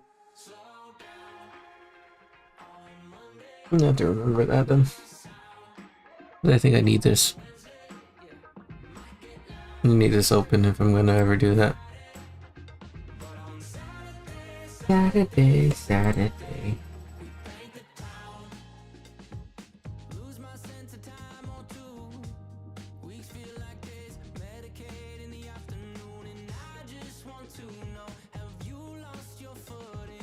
Oh, that's good.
Splendid! I see big things coming your way. Yes, indeedy. Now on to business. Everything's better with a song, don't you agree? This way, good man. We've a deal to make. I assure this is a good thing for both our sakes. I'm happy to provide, but remember your side of a bargain I know you can't refuse to take. All I ask is when I boost your station, remember who gave you this grand ovation. If I call on you for a favor or two, don't forget it's now your obligation. Smile like you mean it. Take a chance and you could seize it. I'm sure you'll do just well. You're only doubting hell, so come along with me and guarantee it. Smile your way through it. Grit your teeth and get right to it. Forget the rigmarole and you can have it all.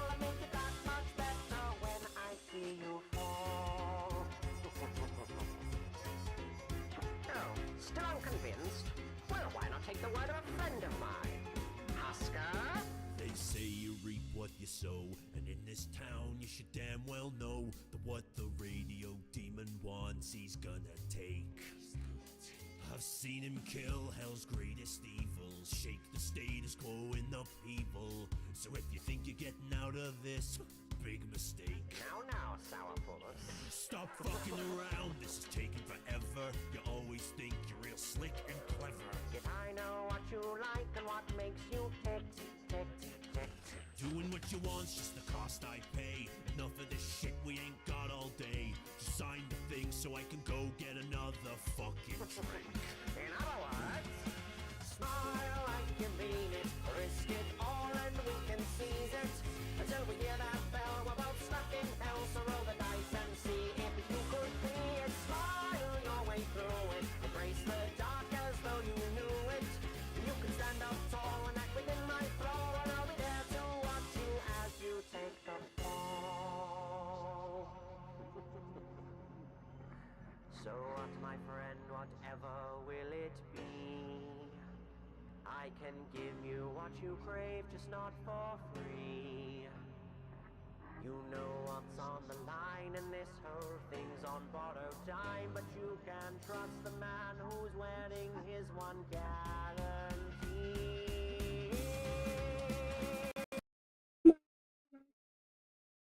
Chance and you could seize it, so you'll do just well. You're only down in hell, so come along with me and guarantee it. Smile your way through it, grit your teeth and get right to it. Forget the rigmarole and you can have it all and make it that much better when I see you smile like you mean it. Risk it all and we can seize it. Until we hear that bell, we're both stuck in hell, so roll the dice and see if you could be it. Let's see what I can do in regards to this. Hello. Let's give information. That's all.